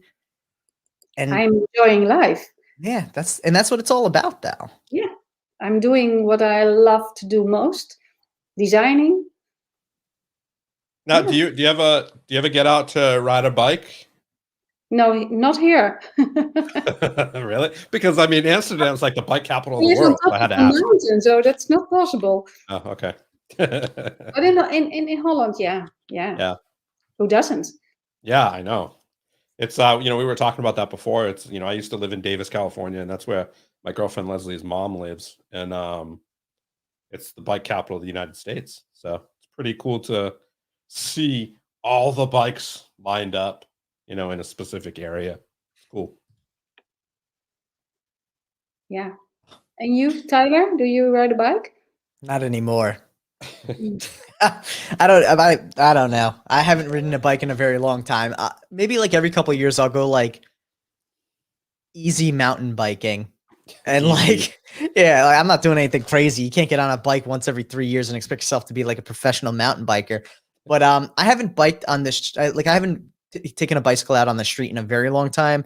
Because where I live, there are not like there aren't dedicated bike lanes. You basically ride in the shoulder, and that's always risky, especially because sometimes the shoulder is like this wide, so it's not ideal. My area is very like rural, and so roads are thin. People don't pay attention. There's no lights when it's dark. It's not a good time to bike in general around here, but people do, and it surprises me every single time because it seems scary. Yeah, that's for sure. So, but I used to. I mean, I enjoy it. I enjoy it as much as any other exercise, I guess. It's not the same as it used to be when I was a kid. When I was a kid, you used to do tricks and you'd be like, yeah, throw your foot in the wheel so the back wheel goes up, and it's not that fun anymore. Very, very 80 is that. Yeah. See, that's also because like as a kid, a bicycle is your first like step towards freedom. It has a lot more emotional meaning to it. Now it's like if I'm gonna bike, it's cardio, and I hate cardio. yeah, like I'm far enough away from anything that like I could bike to the grocery store. And I know we talked about like in Holland, you can bike to the grocery store, but I could also walk to the grocery store. Like it's not that far. It's maybe 3-minute walk, but like everything else I needed to get to would take me, like if I wanted to bike to work, it would probably take me maybe 2 hours, hour and a half around there. Yeah. I mean, so actually I could do it in like an hour and 15 minutes, but I'd have to go like, it wouldn't be a leisurely bike ride. It would be like an aggressive bike ride, full speed. It's about 22 miles. So you could do it in a little over an hour, but like, again, the roads aren't made for it. Yeah. It's very dangerous. It's in New York. No thanks. Yeah, it's not fun. So like for me, I don't know. I like it, but not anymore. Yes, I don't know. But we all gotta have. I mean, I think I don't know if I was gonna do anything now and like talk about throwback. I'd almost rather go like rollerblading. I didn't hear that. Oh, that's a long time ago. Yeah. That's so creepy. Like 90s, man.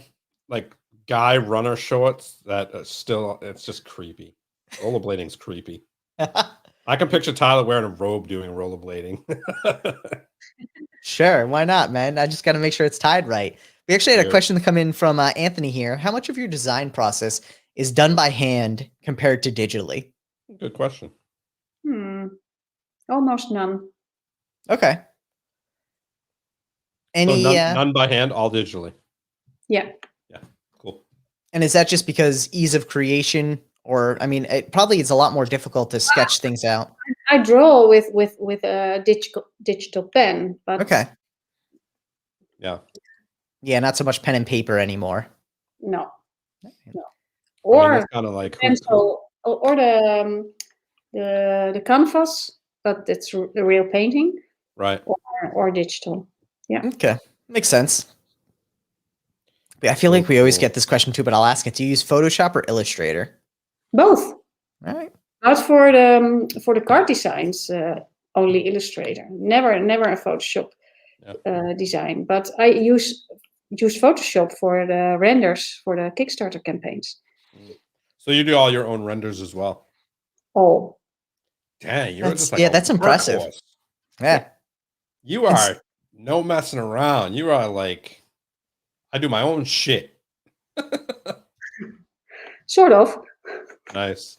Well, and I think, one question I did kind of have to that as well is, obviously you mentioned you do a lot of the Kickstarters, all you behind the scenes now. You're really running it all. But you also mentioned that this all kind of originally started as this partnership between you and Casper. And is he still very much involved in the design process, or is it mostly your direction now? No, I always ask for his feedback. Nice. Yeah. And I think that's good though, because sometimes it's easy, even as a designer, to fall into you know, designing what you like, and you need that feedback, that honest feedback. Yeah, yeah, and he Very knows cool. very well, so he's really honest. But Yeah. I don't always give in. I That's good though. Yeah, I can be quite a bit arrogant sometimes when it comes to my designs. I mean, I think we all can be a little bit arrogant. I guess that's the word to use, but we have an idea, right? And we want something done a certain way. And, Yeah. you know, sometimes it can be a little harsh to people and, you know. Yeah, but when you believe in your own design, well, if someone likes it or not, it's their problem. Yeah, no, I mean, for sure. It's, you know, it's funny because, you know, I worked with Christian from Arcadia on my deck, and Mm. man, he's a champion for putting up with me for almost a year, like a champion. I like to think. So here's the thing: I'm very particular, and I don't pull any punches. I'm from Boston. If I don't like something, I see it right away. So, and that can come off as being a little like, you know, why don't you sleep on it before you come back with a response? Where I don't usually do that. If I see something within, you know, like right away, I can tell you that I don't like something. Um, so he's had to put up with a lot for sure. But he's a champion, and yeah, he took it well. And I think to him, I'm probably a super pain in the ass. Kind of like I'm probably a super pain in the ass to Tyler. I still love you. It's all right. I'm not gonna deny it. There's days where I'm like this dude. No, I don't think so. If I can compare it with the process I had with Matt for the shooters, Yeah. Okay. Matt had this idea about making this deck for photography, Yep. all about photography.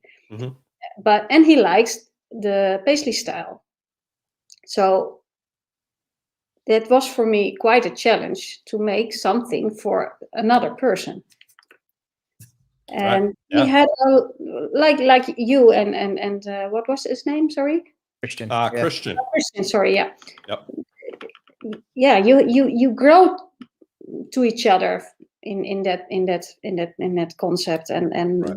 with Matt it was a lot of fun, and he told me, oh, I'm difficult and I'm so sorry, and he always apologized and said, no, that's okay, it's this is what we need in this process, and the first designs, they were totally different than what we came up with in the final Right. stage. Yeah. Yeah. No, I mean, the process is definitely fun. It's been a fun process for sure. And yeah, it's definitely a learning experience, right? Because, you know, this is the first deck that Christian had to design for someone else. So Yeah. I'm sure for him, he's like, what did I get myself into? You know? And who knows if he's gonna do anything else for anybody, but you know, after this. But you know, luckily I grabbed him to do my deck. And if he doesn't do another deck, sorry everybody. For you know, But Steve, can I ask you, is it a series or is it just one time? the Visions deck. Mm-hmm. So how can I answer that? Okay, so Tyler pressed the wrong button. You're split it. I know he has to come back in. I think Me too. he pressed the wrong button. I did Um, button. So But it was the right moment for Steve. I know, right? It was the perfect timing. Change the subject. So the Visions deck as it is going to be, it's only this series. There's not going to be a Visions version 2 or anything like that. Okay. Yeah. But okay, there may be something, nothing like this. It won't be on Kickstarter. Nothing. It's not the same design. It's not the Visions deck as you see it. But there will be an everyday carry Magician's deck that you can say is kind of And you'll get more details on it at a later date. Yeah, you'll get more details on it, but it has nothing. Tell me. It has nothing to do with Visions as you know it. It's just a continuation of the story, basically, if that makes any sense. But Yeah, it has yeah. nothing to do with Visions how it is. But it'll make sense as an everyday carry magician's deck. Yeah. And yours, Tyler? We have, so here's the thing. So Warrior Women is the amazing work of the Headless Studios guys. So Headless King Studios. So while the artwork is not mine, it was fun running the campaign. I actually have some other ideas that I'd like to run with them along that same vein. They have ideas, and you know what, honestly, like I'd love to see more decks come out in that series because I think there are a ton of strong warrior women throughout history to celebrate and really, you know, highlight in the deck. But I think there's a couple other directions that we're going to try and take the brand. Hopefully, if they're on board with it after this, that may be a little more fun. I don't know. I had fun with the cards. I don't know what the word to say is there. Like a little more adventurous, a little more, you know, risky, but potentially, you know, fit with the brand more. So we'll see.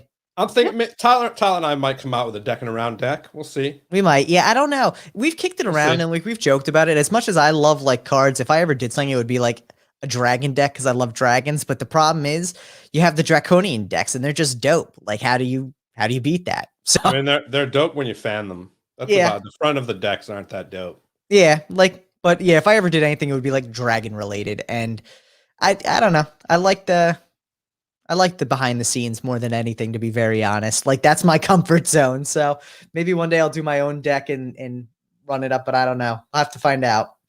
I'll have to find out. And in the meantime, still staying collecting the ones. Exactly. I've found that in a year, well, a year plus collecting, actually going on a year and a half now. Yeah, a year and a half now. I've become much more picky about what I collect. I buy a lot less, but what I do, I'm willing to spend more money on, and I buy what I really like. So, yeah. And they're behind glass, or what are you doing? Some are on the bookshelf. Some are in a dresser drawer over there. So it depends. There's a lot that I actually have to really like reduce the collection to what I actually appreciate and have out. But the ones that are like the most impactful are the ones I really appreciate the most. Usually get a spot on the bookshelf, but as you can see, the bookshelf is getting a little full. So yeah. You better make some room for Visions there, buddy. I know. I know. He's like, I'll make some room in the drawer. I gotta go back Visions still.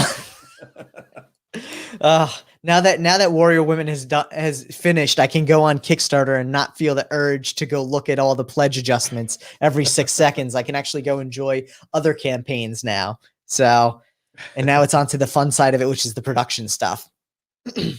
But yeah, that's fun and difficult at the same time. I have to say, I really enjoyed the sourcing side of it, like working with manufacturers to try and make things that either haven't been made before or you want made specifically to eat your way. I had a really great time doing that. I mean, I spent as much time with the campaign as I have with our potential manufacturers and working on samples and getting everything in. Like I really didn't realize how much I would enjoy that part of it. That is fun. Yeah. It's exciting because like, yeah, you could go out there and you're creating a box, but you're creating your box in a way that like makes it unique and fun and sometimes frustrating and challenging, but at the end, very rewarding. I mean, similar to decks of cards and everything. It's very similar to the Kickstarter experience, but I think the lows are not as low. It's not as mentally taxing. Yeah. It's just, I think dealing with the manufacturing side is like worrying about time zone differences and like that's not working out. So it's like we're just, you know, it's just, there's a lot of that goes into it. That's for sure. Yeah. You know? And I think the process is fun, especially when it's being created, you know, when everything's ready to go out and you have it in your hand and you're looking at it and it's just like, wow. So I'm looking forward to that day for sure. Great moments. Yeah, absolutely. Yeah. Absolutely. Yeah. I'm looking forward to that day. Well, Cartamoni has a much longer process time, I think. Yeah, don't tell me that. Especially with foil. All my decks are foil. So the way they do their foil runs, I think, are like once a month or once every 2 weeks. So if you don't get on that, like, say mine finishes the day after they do their foil run, I have to wait another month before I'm even put, like, it's just, yeah, it's I'm gonna, yeah, anyway. And in the meantime, every time your backers are asking, please do a update, make an update. How is the time? Yeah. I mean, I'm that's one thing I'm always very straightforward about. I'm always, keeping people in the loop, and just because I want to be kept in the loop. So I definitely am, that's an important thing for me, is letting people know, where things stand. And even if it's at least once a week, just saying, haven't heard anything, just letting you know, I'm excited as much as you got, whatever, just keeping people updated at least once a week during the process. And Yeah. I think that's what it's all about. And that way they don't feel like they're not the hearing dark. something. It's different than hearing that it's not even anywhere close to being done. At least they're hearing that it's not anywhere close to being done, Yeah. Well, and it's interesting too, because I think that's one of the things. I mean, two things we actually touch on here, and we probably should touch on more in the Kickstarter side of things, is communication and delivery time. The one thing, Steve and I, when we talk about it, and anyone who ends up going to design a deck, if you talk to gamblers and you go through gamblers, they'll give you a delivery time. They'll say, 6 to hey, 8 weeks, but we all know that ain't. But here's the thing about it. Even if you come back and you say, okay, 6 to 8 weeks, figure in all your other manufacturing, figure everything out, and say you can fulfill a deck in December 2021. It's April. That's a pretty bit of a long time. But if you have anything that's unique, it may take some time. But whatever month you end up coming up with, add 2 months to it. Like, you're always better to deliver early than to deliver late. And people rely on your expectations. No one's going to sit there and be like, oh, you said you're going to deliver in February 2022. Why is it going to take so long? People are just like, okay, February 2022. And then if you deliver in December 2021, people are happy. It's better to play it safe. And I think we even talked about it with budget earlier. I think that's one of the biggest issues we see with Kickstarter. And Jackson even here says add 4 months. 100%. Like, don't be shy about overestimating how long it's going to take for these things. Same with the goal.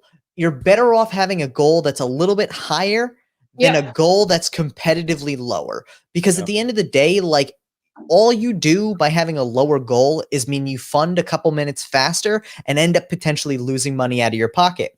Same thing with the communication. Like, those, to me, as much as they're not physical attributes, are probably 3 of the most important things for a creator on Kickstarter to realize is: don't short yourself on the goal, don't overpromise and underdeliver, and make sure you talk to people.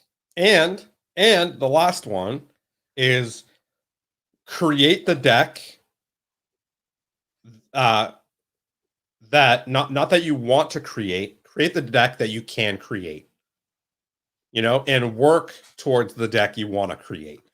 Yeah, you don't have to sit. I mean, and this is actually a prime example with Visions. Like, 100%. You can use me as a prime example. Steve and I had a very candid conversation when we sat down about his deck to do the math. And I was like, dude, if you want your deck, before you go into that, out the box, I wanted 2 foil decks, right off the box. I wanted the past and the present edition to be foiled. Because in my head, it's a foil deck. It's a no-brainer. It's a dope foil deck. I want it foiled.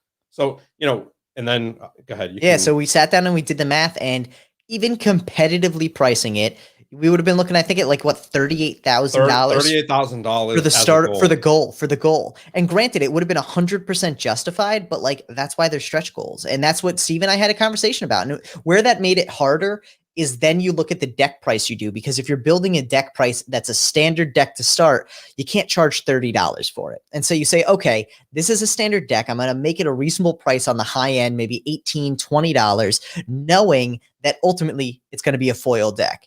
And so when someone gets a $20 foil deck, they're getting a steal. But dude, they're getting a fucking $16 foil deck and an $18 foil deck. Yeah. So it's a steal, but at the same time, no one's going to buy, well, I don't want to say no one's going to buy a $30 standard deck, because we see people buy $30 standard decks printed at, what's a print shop anymore? Kinko's? Is that a real thing anymore? Probably. I'm sure somebody printed that like yeah, before. someone's printing they're printing it on their own printer and cutting it up and selling it for $52 on Kickstarter, and people back it. Blows my mind every time. Yeah. Absolutely blows my mind every time.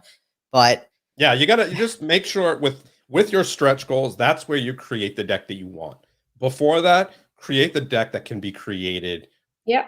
To print it, you know. But other than that, you got to just be smart about your campaign. You know, we see people that have great campaigns and lose a ton of fucking money because they're just not smart about it.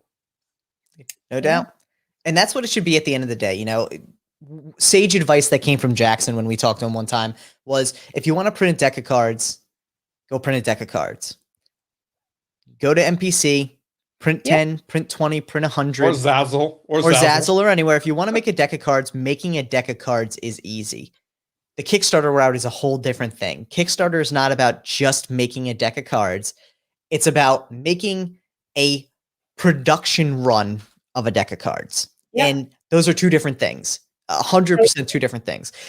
But what kills me about it, like I said, people come on and they make these I won't say knockoff, these one-off decks that are not production quality decks of cards and sell them for 10 times what a deck should be worth, which is crazy. But yeah, I mean, Kickstarter's an adventure. Anyone out there who is ever curious but scared, do your research.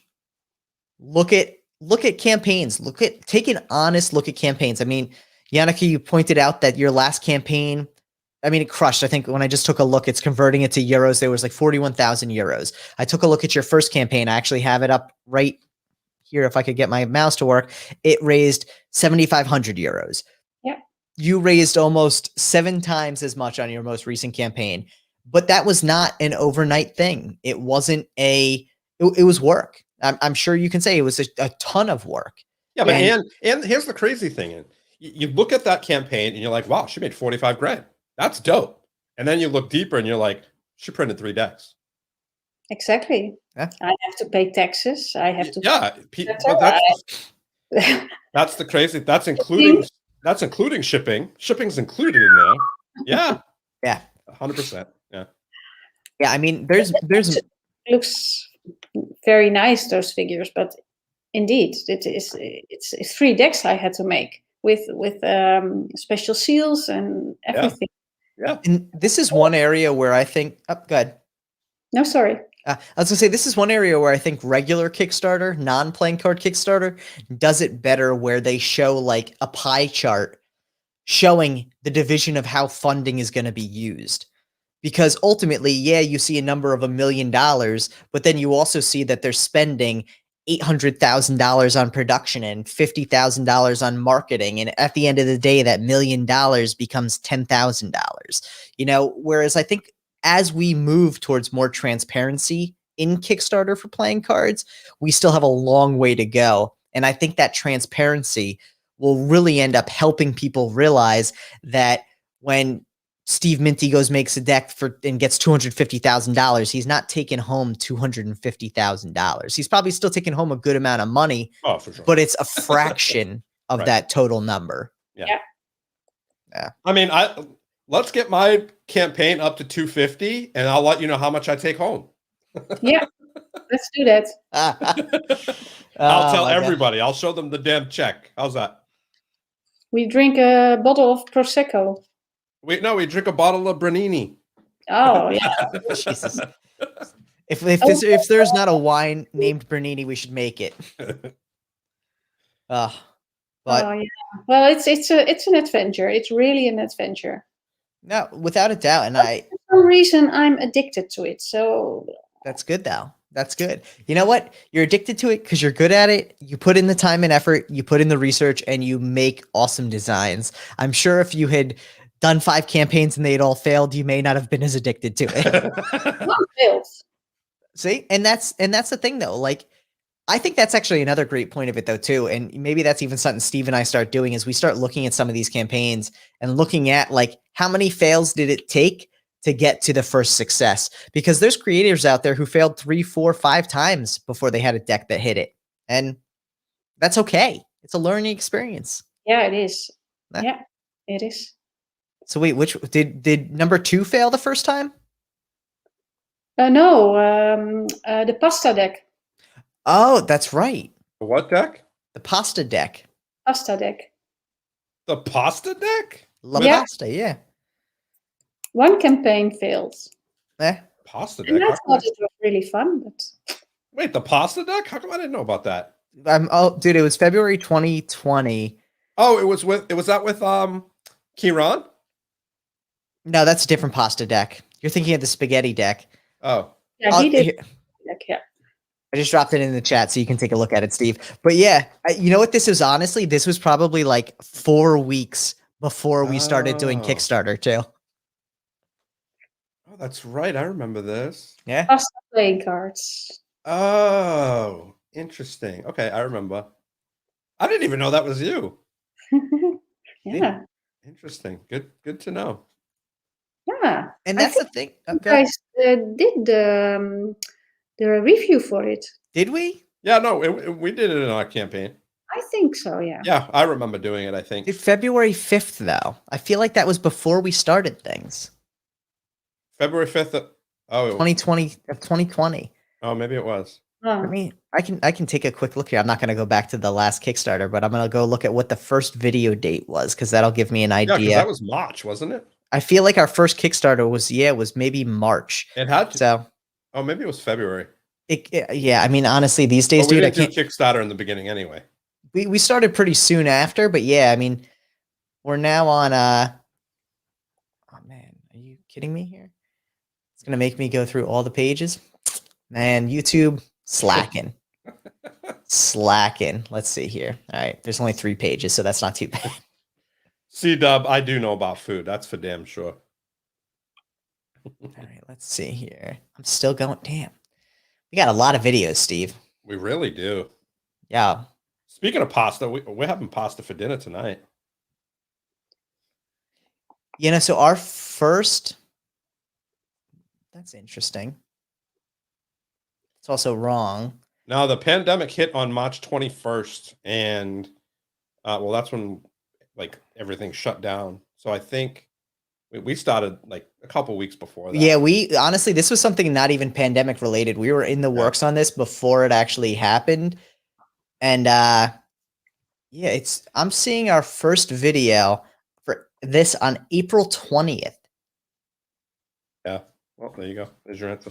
Oh, damn. You know what's really crazy too? What? no? Our first title is Warrior Women Playing Cards and More on Kickstarter. No way. Yeah. So Oh, that's Pretty cool. cool. I That's didn't cool. even realize. Crazy.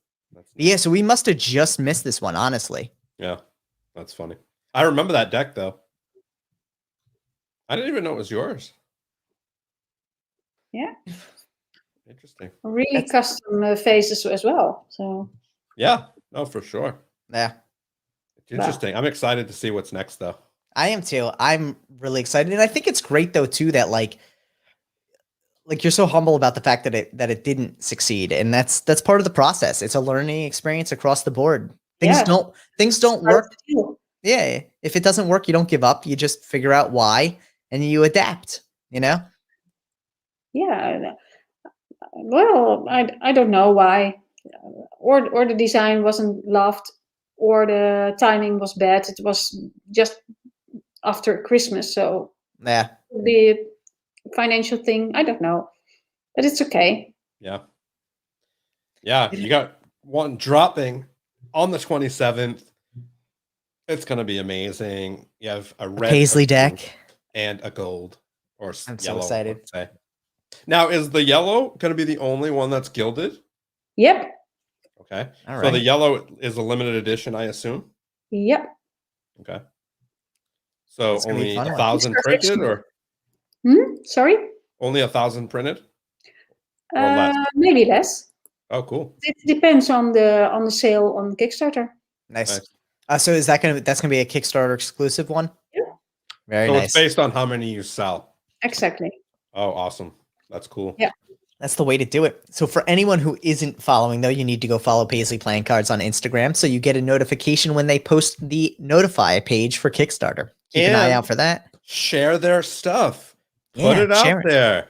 Let everybody know it's a dope campaign. You can Yeah. even practice with visions. You can put it out there, kind of, get used to sharing. Where's the mute button?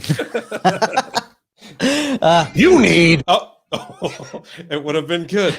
Yeah, it would have been good, but you definitely pressed the wrong button. I meant to do this for you. boring. That's fine. I'm okay with that one.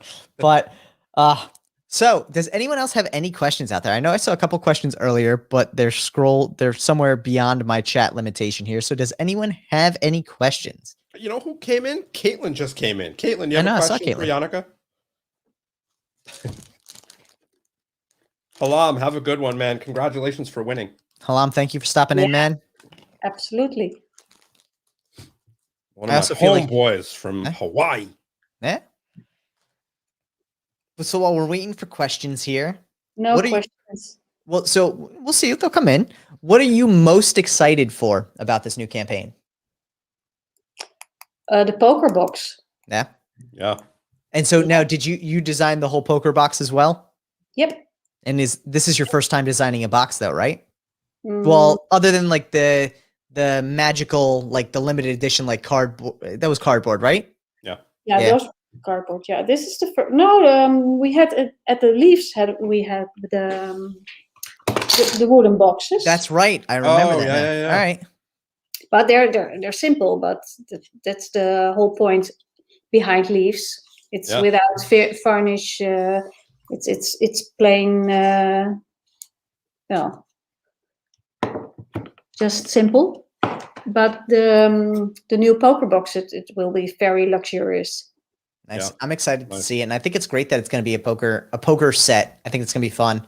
Yeah. And with the custom Paisley chips. Nice. That's cool. Chips. That's going to be really cool. Real casino quality, so not any stickers on it or.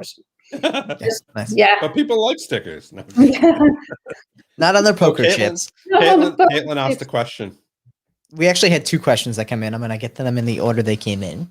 All right, you do that. So, Caitlin, I'll get your question in a second. Don't worry.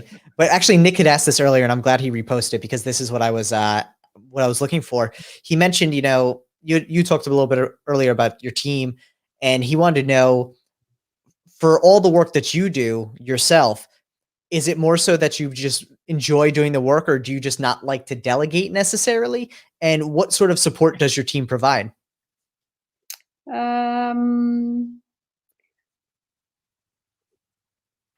Or I'll even throw a third option out there. Or is it that your team has different skill sets and that's why you do what you do while they do other things? I understand the question. I just try to figure out how to answer it. Guys, her team is Oscar and Flora. They're not able to do jobs. They're dogs. They don't have thumbs. They're giving me love all day. They're giving me love all day. I need that a lot. Now, Casper is giving me feedback, but it's not really designing. Just give me ideas, new ideas, and helps me complete the concept about adding stuff for add-ons, that kind of things. Nice. But yes, all the rest I'm doing all myself. Yeah. Nice. You're just a do-it-everything person. And then the other question was, what is the strangest thing you've ever had in your refrigerator?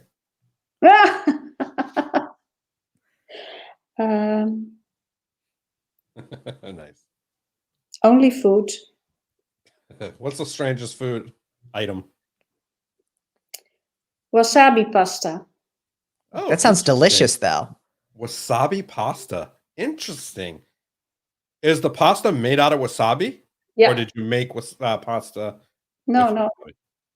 Interesting. You want to hear the weirdest thing I had in my fridge? No. Really? Yeah, you do. Totally do. So Leslie came home today and she goes, "Why is there a deck of cards in the fridge?" Oh, you were trying to prevent the buckle. That's not that weird. Yeah.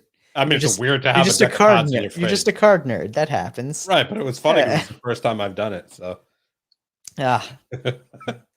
you're lucky she likes you. I know. I'm very lucky. Sure. Well, what we're gonna do is we're going to do a quick word from our sponsor here. If anyone has any last minute questions, get them in the chat as soon as possible, and we will answer those when we get back. We're also going to give you a sneak peek at next week's guest.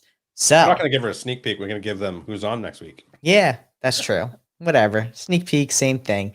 You know what, Steve? Join us as we celebrate the marvelous and fascinating things that surround us, all in the palm of your hands. You will be mesmerized. Follow us on Instagram at Marvelous Decks and at marvelousdecks.com. Thank you, Shiro. Shiro. We appreciate Thank the you, support, buddy. man. And then we had one last question from Caitlin came in. If you were to turn invisible for a day, what would be the first thing that you do?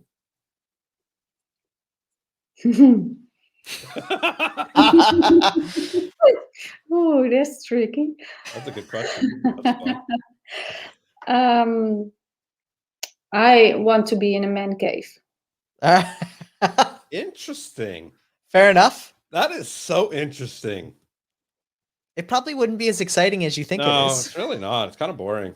Yeah. I mean, I can literally tell you if you look at any man. No, cave, but that's Yeah, it's that, Yeah. that forbidden zone. I get it. That makes a lot of sense. Yeah, that's kind of fun. Oh man, that I is would too just fun. mess with people. I would literally just like walk down the street and like flick people just so they're like like all freaking out.